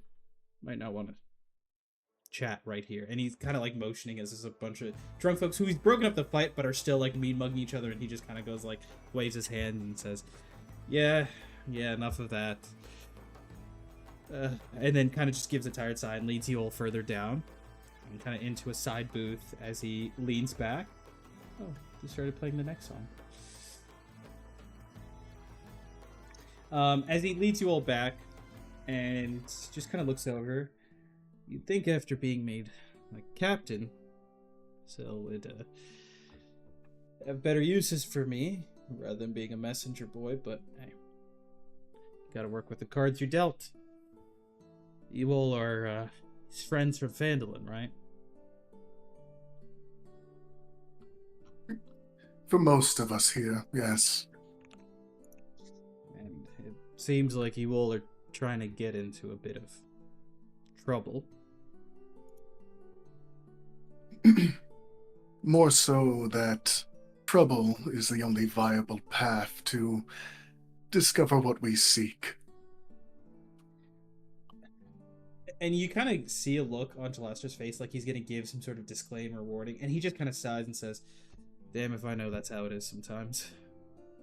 Well, I'm assuming Sildar gave you enough warning, so I won't waste my time there. If you're looking to make contact with them, kind of reached out. I have usually get a response maybe by night, and I'll have a plan for what you all can do. Actually, no, sorry. You guys, okay, I missed it. No. So he kind of looks over at you because you guys had Sildar reach out ahead of time. He goes, yeah. Sil gave me a message, and I think I have, hopefully, a method of contact that works. If my friend, I guess better spoken acquaintance, has passed along the message to you know who. Tomorrow morning, where the sun reaches its midday stature, you can head on over to the market and towards some of the vendors. Go ahead and, well, you should just wait. And he kind of like makes note of exactly where. There's like specific few little landmarks, like a sign here, a vendor stall there. Just kind of stand at this corner by the market. How long you need to wait could vary. Could be 5 minutes, could be 15, could be 30. I can't guarantee. But wait out here, and somebody should reach out to you. Our friends that we're looking to speak with are not the type to be too open or direct. They like to stay out of sight, as you can imagine, and so try not to spook them off. If you really need their information or help, you're gonna have to kind of play ball with them.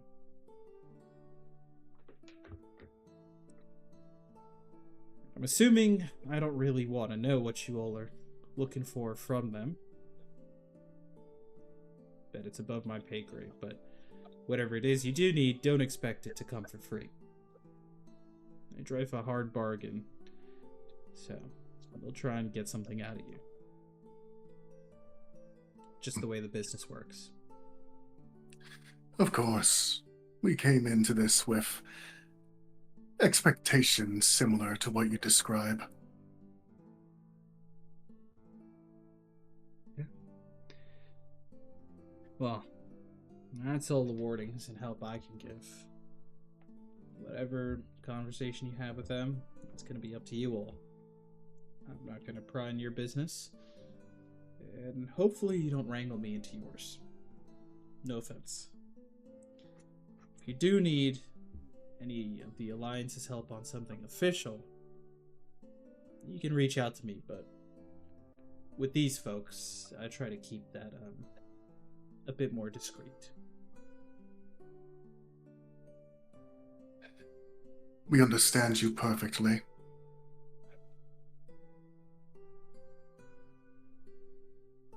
Well, I'm glad to see we're on the same page. Anything else you need? I sure don't. Any of you guys, feel free. Mm, He's a cop, he's a narc. no. We don't need to. Maybe I'm missing some context, but we thought that we were going to have to sneak around a little bit. But that's just because these people. You don't know what they're gonna ask for later. What Jalester is just saying right now is he can get you a contact.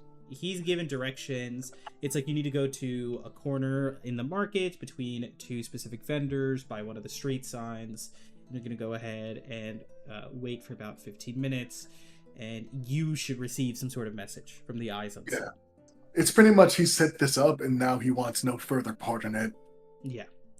And whether you guys want to stay hidden or do certain things, that's up to how you want to play. Jalester just seems to have, for all you know, set up the meeting. You don't know how much he's told his contact about what you guys are. I mean, he barely knows what you're here for. But if you want to further, like, stay hidden when you do have to meet with the eyes themselves, that's up to you guys. But It seems like a bad idea.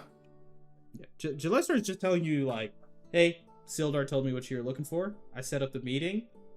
You guys deal with that shit. And the best advice he can give is try not to spook them and be prepared to negotiate.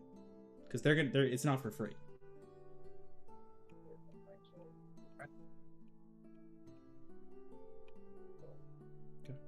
Yeah, I suppose that's everything. We'll leave this guy to his devices, to his drinking. Always appreciate easy business, but Waterdeep's a big city. It's got a lot of things, so try not to get lost in all the hustle. It might look pretty on the outside, but it's got its fair share of dark parts.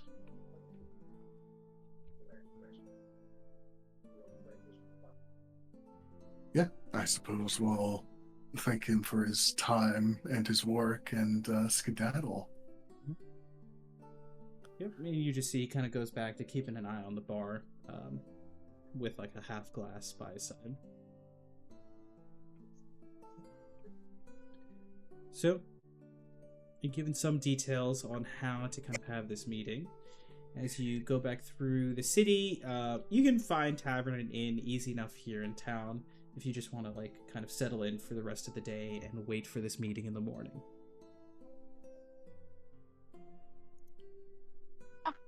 Sounds fine. Okay. And again, if you have questions for Jalestar, you can let him know. But for now, he's just like,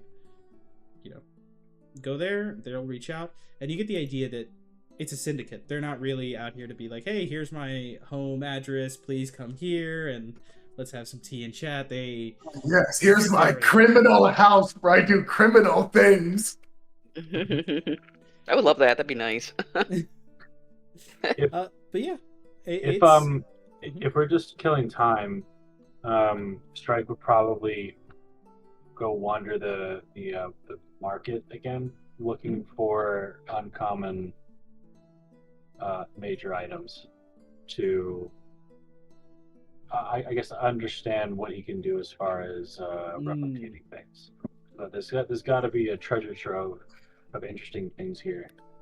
Yeah, I guess we find an inn that we'll all return to eventually while we go off and do different things. Yeah. You guys are, there's plenty of inns in Waterdeep. So we'll say you're able to find one. Money and all, I can figure that out later. But the idea is, actually, the one part that will matter is, are you just trying to stay in something chill, or do you want something nice? Because, as a reminder, the nice inns, like getting those, like, beautifying sleeps and rests, can give you a couple of bonuses. So you're just looking for, but you can also just chill for the first day, just take something normal. I feel like he wants to spend money. I do. I gotta be honest, I do. No, it's the DM's plan. He's trying to drain our money before we actually need it with the fucking syndicate. Exactly. Don't fall for his lies. I'm not gonna do it. I say no. We just sleep in a regular old inn. Regular old inn, no worries. I'll figure out the prices for everyone, but we'll just say you guys Strike decide maybe. Oh yeah, Strike is definitely down for that. I think if we are going to do the tournament, then maybe we rest up properly beforehand. That also does bring up another idea. After like this first meet, like, do we continue pursuing this stuff while also juggling the tournament shenanigans, or try and do one before the other? I guess that's something we'll come to figure. Yep. You get 3 days to figure it out. Hey, maybe you just figure out everything with the eyes unseen in 2 days, get a whole new artifact, and then go to the tournament, right? Yeah, or they'll have shit that's involved with the tournament, which is highly likely. That's what I would do. No. But for now, you guys will get an in. If you can always like clarify if you end up spending anything more. But for now, I'll use like the idea of like normal accommodations. Sure. Yeah, you're resting for the night. I'll say Strike for you. Go ahead and give me just a Tinkerer's tool, or I guess that's more for yeah. I'll say Arcana or Tinkerer's tools because you're trying to understand like some of the items that you're seeing if you can reverse engineer the recipes just by like maybe examining them. When you get a chance, maybe even somebody lets you like hold one and look over it. Okay. So yeah, we'll go with that. Okay. I think 21's enough to at least get, one recipe in this like afternoon that you spend roaming the market. Okay, great. So let me make note of that. Oh yeah, I did also just want to do aimless wandering around the city before we retire at the end. See what kind of shenanigans I could get up to. Because it's essentially free, I'm going to add a genius charge for that to get it to 26. If that gets me an extra recipe. You know what? I'm going to respect it and say you get 1 major uncommon and 1 minor. Fair enough, thank you. No need to thank me yet. You don't know what I have planned for you in this city. But, yeah. Yep. What's his name? Jalaster? Jalaster. Mm-hmm. Jalaster. Is he's Sildar's contact? Yep. So- Jalaster. Sorry, yeah. Oh, Jalaster. Would he know about griffins? You like leave.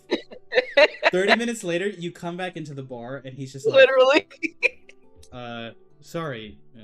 Any other questions you had about the meeting? Not about the meeting, no. It escaped my mind when I saw you the first time, but on my walk back, I remembered and I had to come back. This could not wait until tomorrow. Do you know about griffins? Like in general? Yeah. I'm familiar with them. Still used My to part- ride them. Oh, did he? Mhm. He did mention he was a member of the Griffin Knights, but that's neither here nor there. Anywho, my party and I are interested in acquiring one of your mounts. How could this be done? He immediately puts, whoa. I don't have any griffins, sir. Do you just want to buy one from the cavalry, or sorry, from the market, or what are we No. discussing here? I'm concerned about the temperament of market griffins. I hear, though, that yours are well trained and well bred. That's something of interest to me. Was this guy even in the Griffin Knights? Are you just He was not. assuming? He's in the Alliance. He's in the Lord's Alliance, so he's an operative. But he just kind of looks over and goes, I am assuming Sil might have mentioned that's tough. You don't seem like you know much about what I'm trying to get at. You're not the person I should be talking to about this, right? If I'm being completely honest, can I say something? You're gonna say it anyway, so yes. I don't think you know what you're asking about. The Griffin Cavalries, you gotta make your way up in the Lord's Alliance to kind of be allowed to make that sort of request. Easiest thing you can do there is have a good connection and a lot of money. And even then it's tough because, you know, it's one thing if you're talking about merchants, but the knights like to add a little bit of pedigree. They look at those griffins like their family. It's not even that easy to buy them right off their hands. You need to do something important. Right? Make a name for yourself. What Sil told me is you guys have done a few things for the Lord's Alliance. Heard you did some sort of negotiations on behalf of those in Neverwinter. You need to do a couple things like that, you know. Most of the people I've known in the... Mm-hmm. Is there an individual that you could get me in contact with regarding work? I can ask.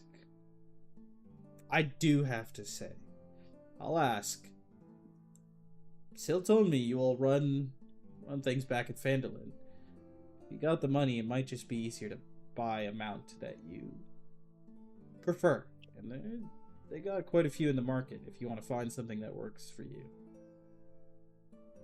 Maybe also pass along that we are the Seeker Six. We have done immeasurable work throughout the Sword and I was just going to go on a tangent, basically, about their many exploits and deeds, and he wants this poor man to pass all of that along. You see, he's like written none of it, but he just kind of looks up, and he just goes, I'll do my best. That's what I can promise. Well, thank you. I appreciate your time. If I think of more, I'll be back, and I'm just gonna, like, awkwardly walk up. And the last thing he does as you're walking out is go and ask for another glass of, like, some of the strong stuff. Fucking this zealous obsession out of left field with griffins. They're cool! Oh, and by the way, like, when we're talking about the Griffin Cavalry in this setting, I'm not talking about, like, some basic CR1 Griffin. Like, they got real Griffins, like big, strong ones, because that's, you know, they literally fight, like, full-on threats with these things. Yeah. So the knights here are pretty tough. Like, Sildar, in his youth, was a tough warrior. now he's just suffered from injuries in old age, so he's less of like a frontline combatant, but you see he's been getting better at like being a commander instead. Okay, all that is to say, you guys spend the evening kind of going about your ways here in the city, exploring, learning. It seems like, Lady Sarah, you're getting a better grasp of just like the people, the areas, just kind of like learning more, right, about like the vibes in the city. And with that, you all can like kind of just explore and then eventually rest for the night as the next morning comes. And you head over based on the instructions that Gillester gave to meet the Eyes Unseen. And that, somehow, brings you right back to the major market that you left the day before. And again, the hustle and bustle that fills the air around you. You're a little bit earlier than the day before. It's more kind of in the morning time. But you see that has done little to dissuade the throng of folks already kind of marching through, making shopping purchases. Folks now, a lot more folks maybe out in the mornings getting groceries and produce and food for the day. But there's still plenty who are looking through, perusing jewelry, clothing, the finer items. All the while, you find yourself at one of the street corners between some of the kind of restaurants and foods, and then between some of the other areas that are more like some of the raw goods and materials, kind of like a little bit more wholesale for some of the other storefronts and kind of merchants. So you're out here, not too far from the Great Drunkard, sitting at this street kind of intersection, waiting. And you kind of make note to stand beside the sign that kind of points through some of the streets, as Gillester told you to. And you're just out here. Is there anything you guys do while you're waiting? Are you trying to, I'll also add, like, in preparation for this meeting, are you trying to, like, obfuscate yourselves or anything like that? What's the vibe? Given that I'm from the Underdark and barely a part of the Seeker Six, that their reputation wouldn't really even affect me. Mm-hmm. Not really. That doesn't really make sense for me to wear a disguise. Yeah, no, Sarah's just standing there smoking. Fucking waiting.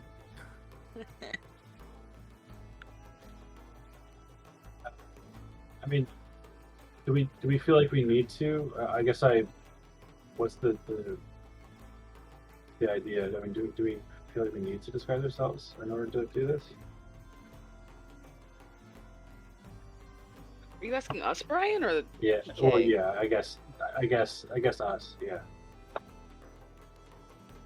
I feel like, I don't know, maybe if we kind of like tone down the warrior-ishness of us, possibly, but I don't think a full disguise is really needed. Just not. I mean, is Sarah wearing armor? It's a cloak, right? Or is it? How's it look? It's pretty much the way I have it flavored is that the armor is just kind of built into the big ass cloak they wear that covers their body. To where the point, it just looks like clothing instead of armor. Okay. Strike has some pretty obvious armor, but and he's wearing what? Cyborg. Yeah. Yeah, right. I have the breastplate you gave me. Okay. But other than that, I think it's like a mix. It's more like medium, I'll say. It's not Yeah. heavy armor, but I mean, I feel like also he has like a cloak, so he can just kind of like cover himself. Nixie's practically not wearing any armor. All right. It's just I mean, he also has this big ass robot next to him, so I think the armor kind of fits with the robotic vibe. Trying to hide that doesn't really do much. Yeah, honestly, I think you're just overthinking it. All right. Let's go. We ball. Yeah. Fuck it, we ball. So you guys are just out here waiting. Time is ticking. It's about 25 minutes. You guys have been really sitting out here just watching the hustle and bustle, taking in some of the sunshine. You know, you're in the northern areas of the Swords Coast, but cities like this, with the population and the folks and the seasons, it's a little warm here even in your gear. And as you're starting to get a little tired, You do hear something.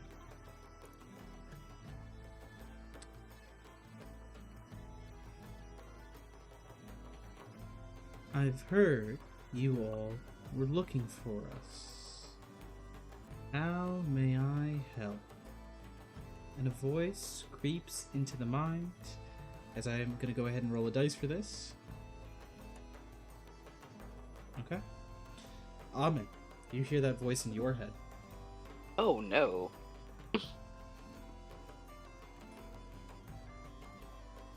What was the question? What can I do for you, essentially? Yeah, I heard you've been looking for me. What can I do for you? God. I think Ame. I'm sure this is familiar to things that he's experienced before, right? It's mostly just like an internal conversation.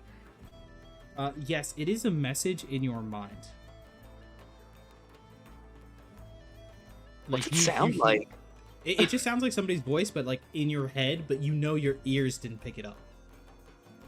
Huh. It's kind of like the way sending feels if you've ever like received that. I think I'm just gonna reply back. Oh, and also, Word trap. Oh yeah. I'm gonna change the music because this ain't funsy anymore. Somebody will just be like, well, word travels quickly. We're here on an errand.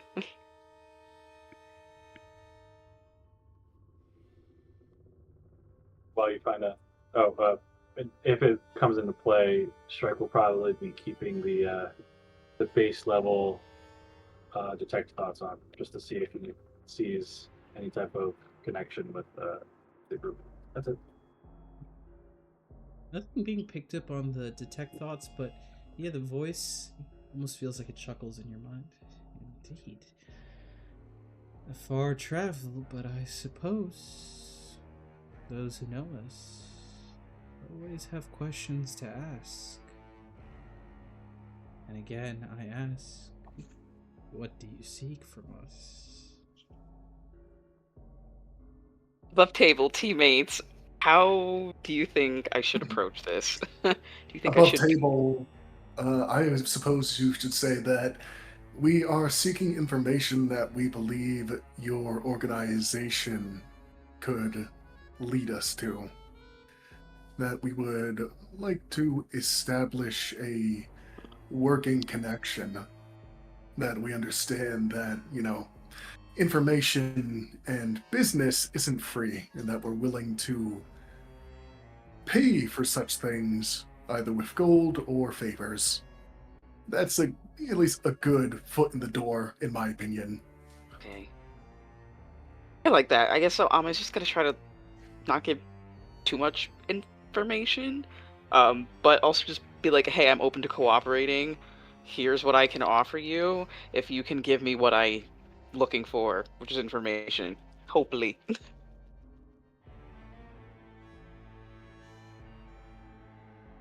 Information. Of course, we're happy to deal in that. It depends, though, on what information you seek and the price you're willing to pay.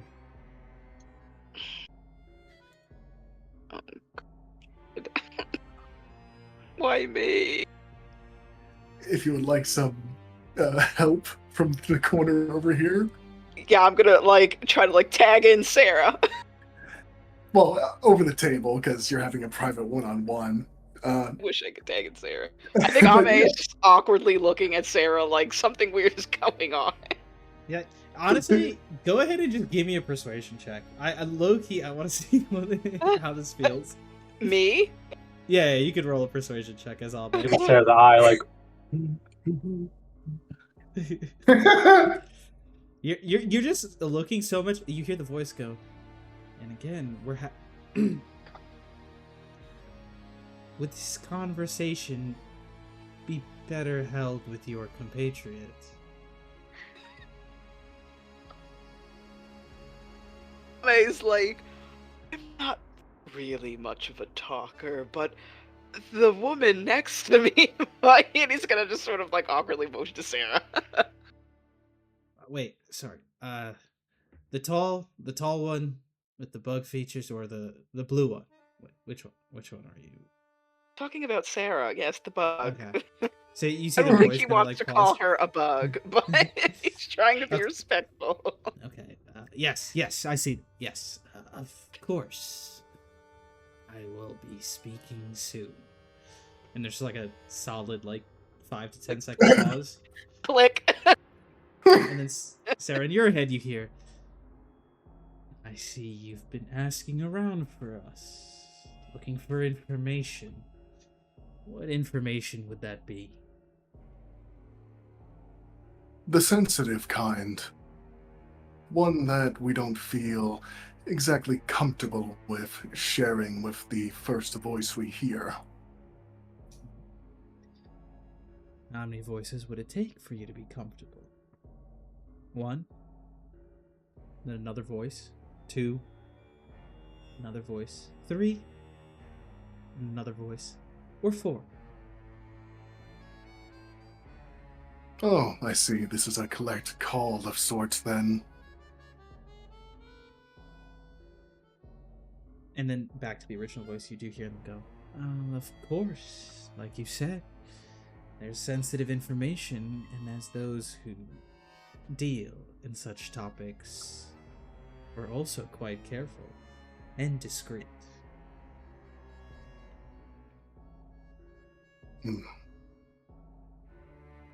My companions are exceedingly cautious, as you can no doubt tell. Naturally, we feel that more trust between us is necessary before we delve deeper into the true contents of our intentions. And what might that be?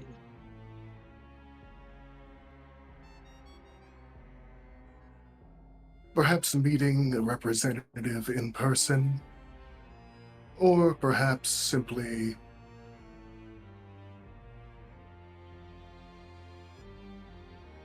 one second. Someone's at my door. No, you're good. And I'll also say, if the other two of you also have any ideas, as always, you guys are welcome to chat above board in this sort of, important moment, in case there's any decisions you want to make. Yeah, I definitely think I guess playing things close to the chest is the way to go. Thanks.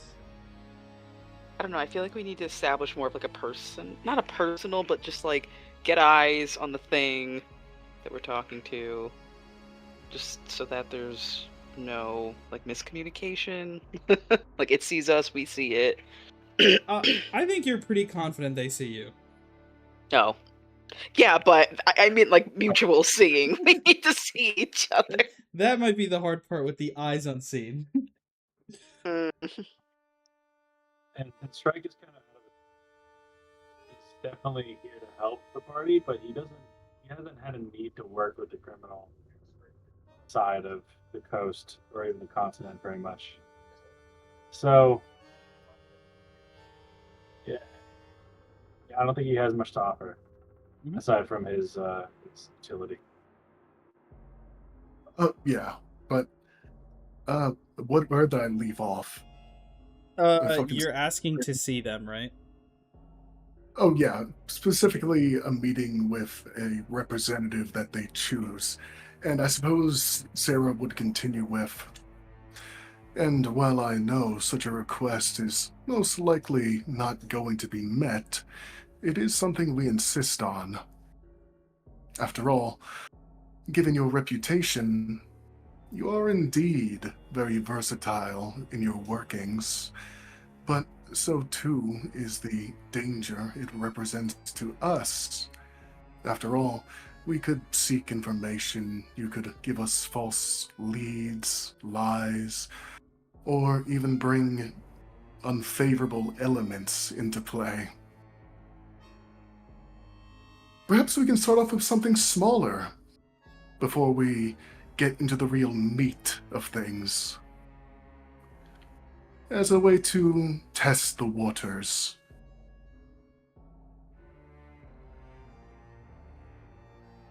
What exactly would that be?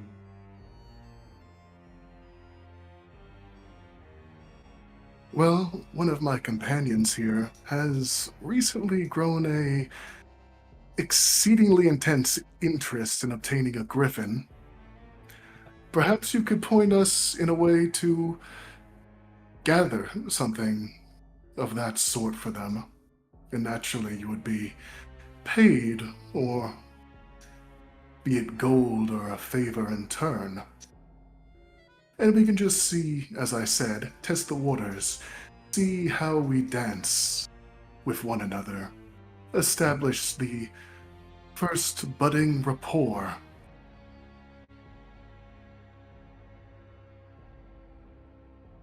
I can't quite say I'm used to this sort of negotiation. You all are here for information from us. If you need it, ask for it. Is this your request? Information about griffins. It is an olive branch being extended to you to see if we can truly cooperate. And by all means, I understand that this is a big ask. However, it is one that we insist on.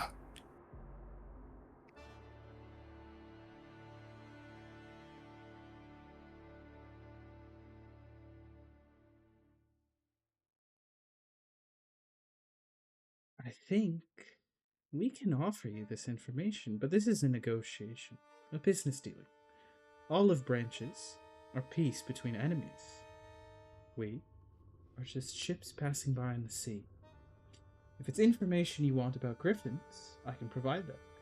Whether it be how best to attempt to steal one, or who in the market might offer the most well-trained, or how you might raise your standing with the Lord's Alliance to purchase one. But my understanding is, as the Seeker's Six, you might have multiple avenues to improve your standing, and that your wealth should be sufficient to purchase one of these animals.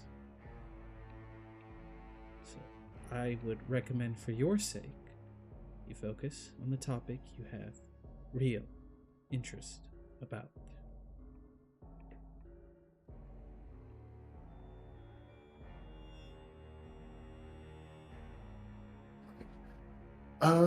Just pausing this so I have all the facts straight in my own head here. Mhm. Where we are essentially looking for the Crux Eternum. Yeah, This lead that they you originally think know they might about. know something about it. Yeah.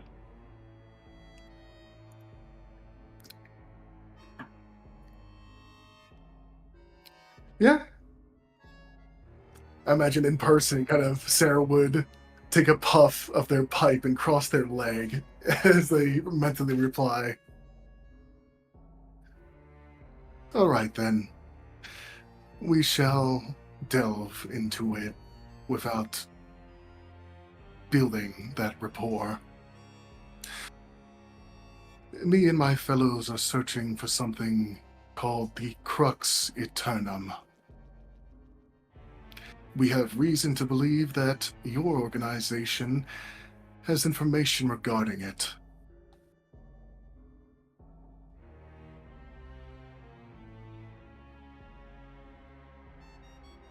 Same treasure can go by many names.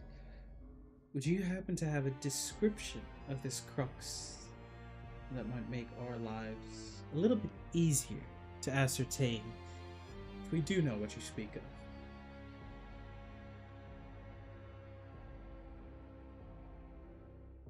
Go on.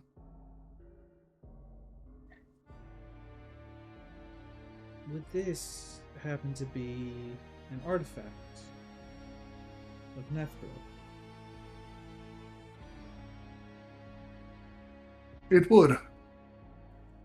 And how would you describe this object in appearance? I imagine the party's filled me in on the Mhm. shipping. Yeah, it's the best way to put it is kind of an obelisk, right, DM? Or Yeah, like an obsidian obelisk. an obsidian obelisk.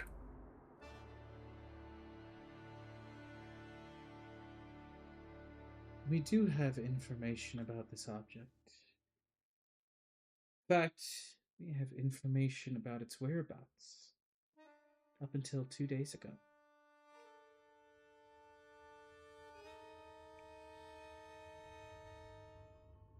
Oh,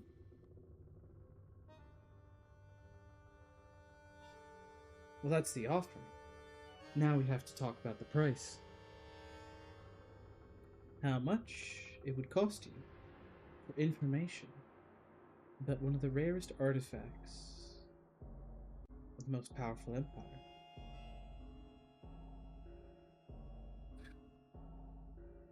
well, let's start simple. Do you wish for gold, or do you wish for favors? We trade in both. If it's gold you're offering, it's always a little bit harder to cash in. So we'll take 7,000 gold for this information.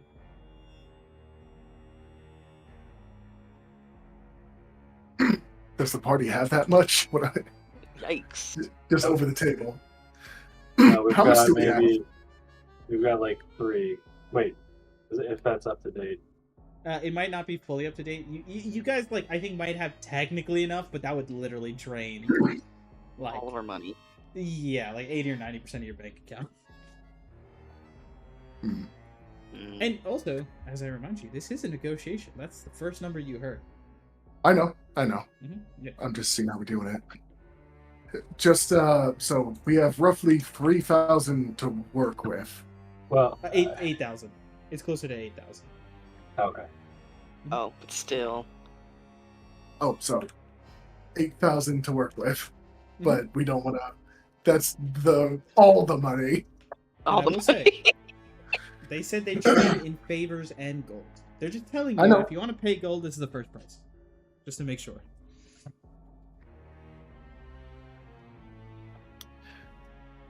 I'm wondering if there's Alright. anything else that we could offer to maybe cut down the gold. Like maybe 3,000 gold and something else, but I don't know what the something else could be. That would be favors. Yeah, that's something I'm working out. Brian, do you have like a schematic or something that you could offer? Or schematics? We have a bunch of rare minor stuff. I mean, the schematic isn't the actual item.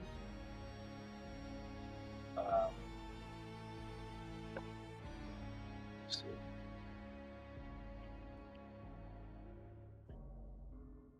Yeah, we got some rare major stuff. Hmm. It's not really an item. We're using all the major items that we have.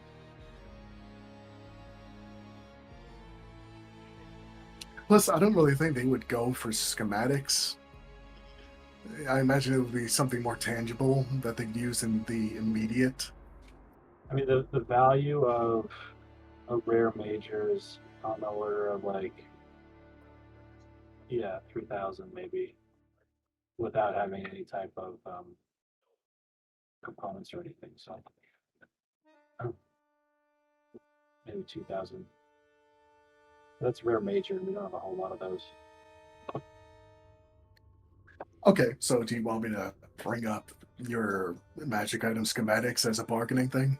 I don't know if it's had that much value.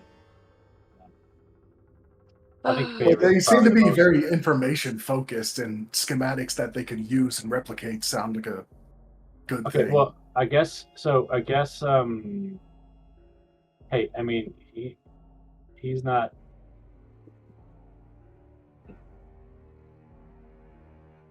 Yeah, I mean, I guess we could give the schematic out of the prototype that he has, but that's not like it's proven.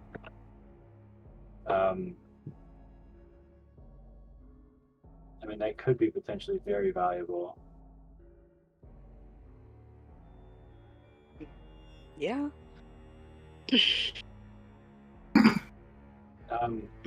Yeah. All right. I guess given the stakes, I think he's willing to bend a little bit on his maybe his morals on giving a potentially very valuable and dangerous thing to a criminal organization.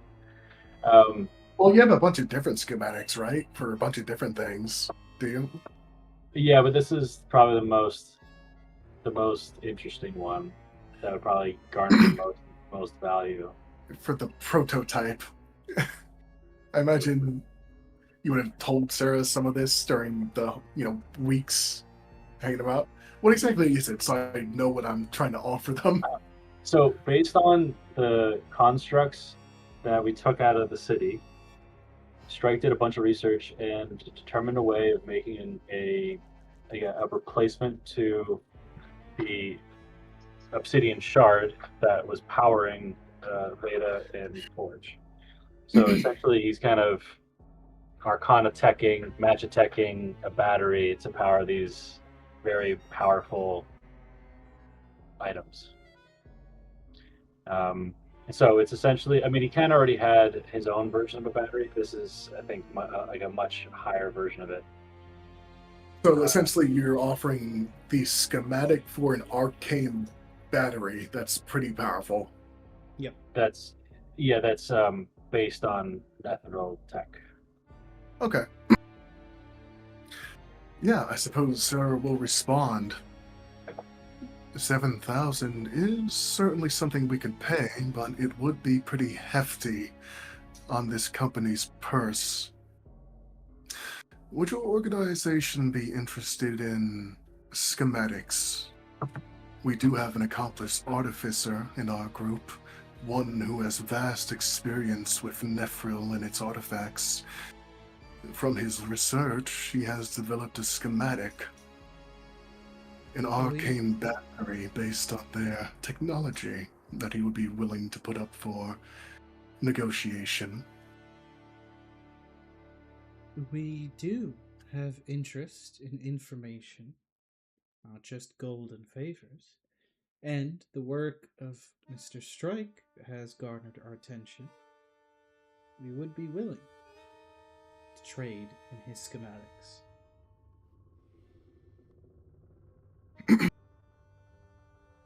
How would you value the schematic I spoke of?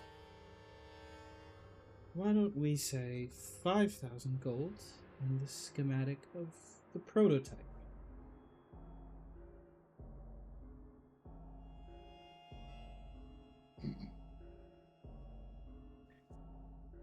Side note. The hide that was there, could we say that there's enough for two?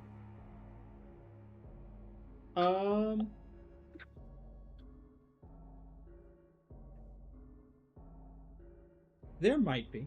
Actually, no, sorry. No, there's only enough for one.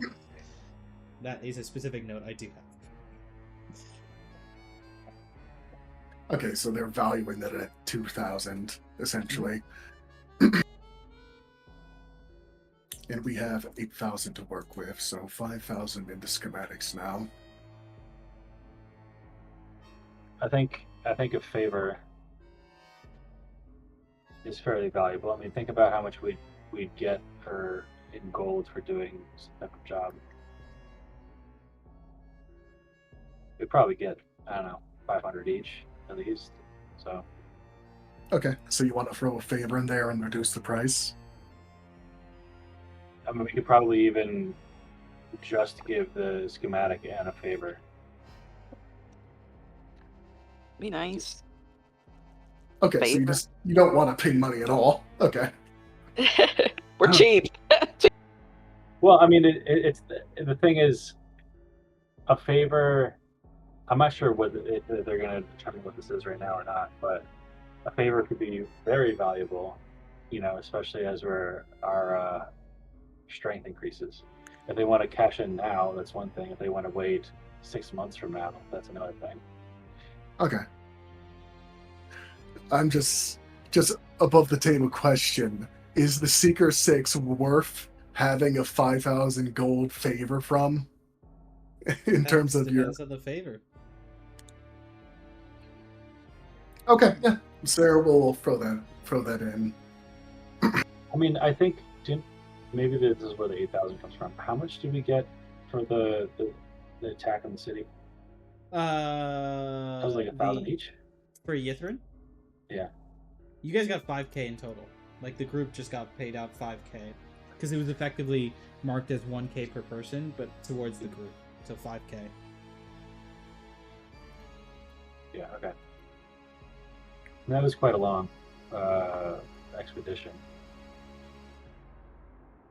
Yeah, let me double But check. Yeah, you got 5k from that, and then you got not too much for month 4 income. I think you only got 400 gold. So yeah, at the moment, I mean, our favors or our activities, I guess, can garner that Pretty money. pricey. Okay. Yeah. Yeah, I'll throw it in there. So, you rate that schematic for 2,000 gold. Would you rate a favor from the famed Seeker 6 as 5,000 gold? Or to put it more bluntly, a favor and the schematics for the information. Give me a persuasion check. Because you guys have been tossing around some ideas, trying to negotiate. I'll just call this a persuasion check from Sarah. Don't fuck me, dice. Oh my god. Yeah, Strike will throw a. I do the help? Charge on that. Oh wait, no, we'll see yours.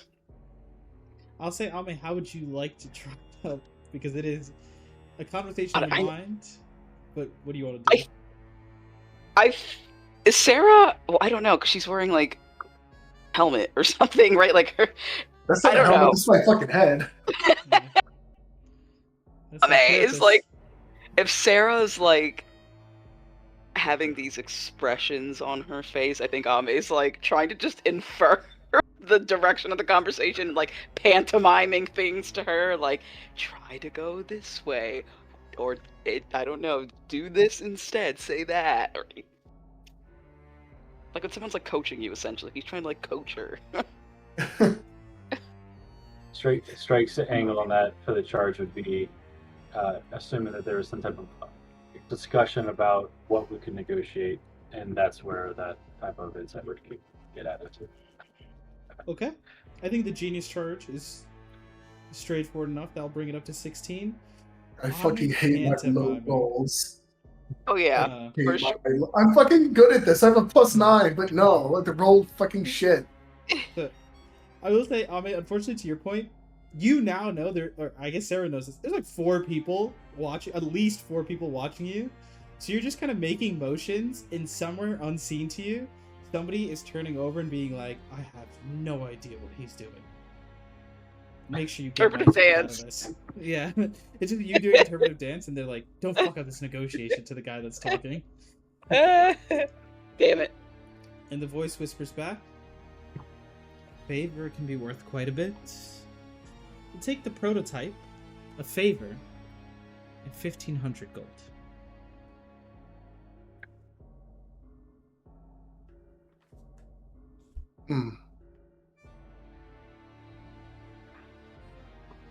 We accept. Done deal. And I'm glad to bring the Seekers 6 in as business partners. Now, to confirm our deal and ensure there is no foul play from parties, a contract to be signed. On its way towards you. You have to be very careful about the details of this favor. And about like 30 seconds later, you see like a young teen, this like half orc like girl just kind of walking up, smile on her face, hands this like rolled up piece of paper over, and passes it over to you all. Yeah, I suppose Sarah will reach out and take it. Mm-hmm. Unfurl it, see what it says. You take the contract, And you notice, like, a couple seconds later, the girl just kind of pauses, looks confused at where she is, just kind of looks up at you all, just kind of does a little step back and scratches her head and starts walking back off. Hmm. You look, and this is, a pact contract. A nice, neatly written one, infused with arcane and a little bit of fiendish energies, as all good contracts are. And the agreement here is pretty simple. You will be paying 1,500 gold, and there's like a specific location and agreement not to like disrupt the money or poison, or there's like a long list of like dangerous things not to do with the money. Like you cannot put poison in the money, you cannot put like dangerous elements, you cannot put a stored spell to explode. And you're like, damn, they are really trying to close out every like negative alley. But it's like you give the money, you give the schematics as part of that, and the favor you'll be directed by the lead negotiator, who's simply noted as Swift. And you will be required to complete the request, and you see it's noted in some detail, a request to slay rogue monsters and harvest their materials. And so the details there to be provided by the lead negotiator Swift. As for what the Eyes Unseen are offering, they will be offering information on the Crux Eternum, and they have like a little note of like obsidian obelisk of Nethril make, and its location up until 2 days ago. In addition, we'll provide information regarding not only its last known location, but possible leads on its current status. Okay. The Seeker 6 will be, as part of this negotiation, as part of that offer, be allowed to enter territory under the ownership of the Eyes Unseen, and will not be allowed to disclose details about that location to anyone else. Okay. Yeah, pretty much. It's pretty much they're trying to cover for every shenanigan we could pull. But pretty much at the end of the day, so long as we're following the spirit of the deal, it's fine, Yeah. essentially. Yeah, they get what they need, and you guys will go ahead and get the information you need. They seem pretty... In a way, that's kind of the code of conduct you need. To an extent, you got to be on the line. Otherwise, it's not really much trust to work with. I'm sure the party appreciates having a very morally easy favor to do as well. Yeah, that's nice. Although we should probably verify or maybe elaborate on the term monster. They... You did say that they take the components, right? Yes, they will take the harvested components. As for the details, the voice continues. We've got a few miscreants who've made their way out of the Undermountain. They've been causing quite a bit of havoc in the Undercity and the sewer systems. You all, as famed mercenaries and monster slayers, we'd like you to take care of the creatures causing problems. Unfortunately, the first few of our scouts didn't quite make it back. So we'll be asking for your expertise in identifying and taking care of whatever's escaped from the Undermountain. I will go ahead and provide details and directions on how and where we last saw traces of the creatures. And they're going to go ahead and you receive a series of directions, Lady Sarah, that, if you follow, will lead you not just above the city to another ward, but rather below the city, into the sewer systems. And what you've heard, this reference to the Undermountain, is something that I'm assuming, Sarah, you're kind of passing along, so everyone in the party can make a history check.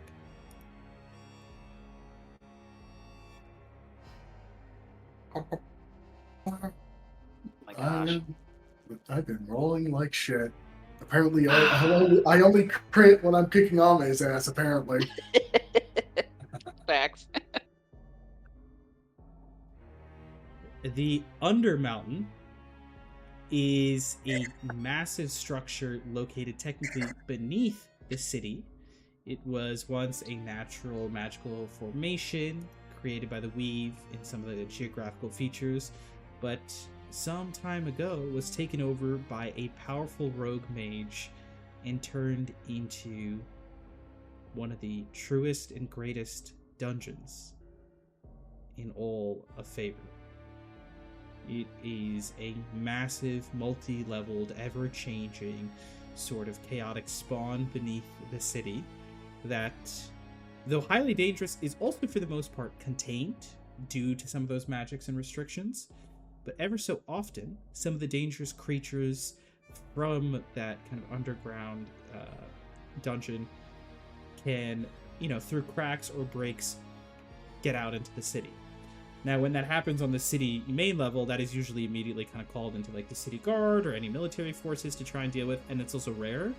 But it happens a little bit more frequently in like the lower you get underground, so like sewers, undercity, or sometimes even supposedly underdark or subterranean chambers. There might be a few more cracks down there. But that's kind of what you know about the Undermountain. So it seems like creatures from this dangerous location might have gotten out.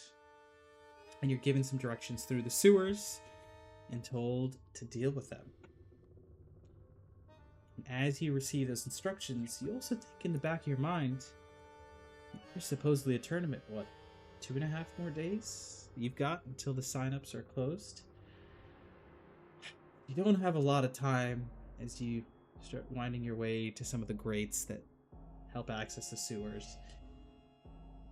And well, it's a favor, all right, but it's certainly not going to be a clean one. And we'll go ahead and end the session there, because I think you're going to need some help from the others to take care of this. Yes, I think so. Also, I find it hilarious is that Sarah, the fucking newest fucking person in this group, doesn't know anything about your finances or any of your shit, is fucking the negotiator. Yes.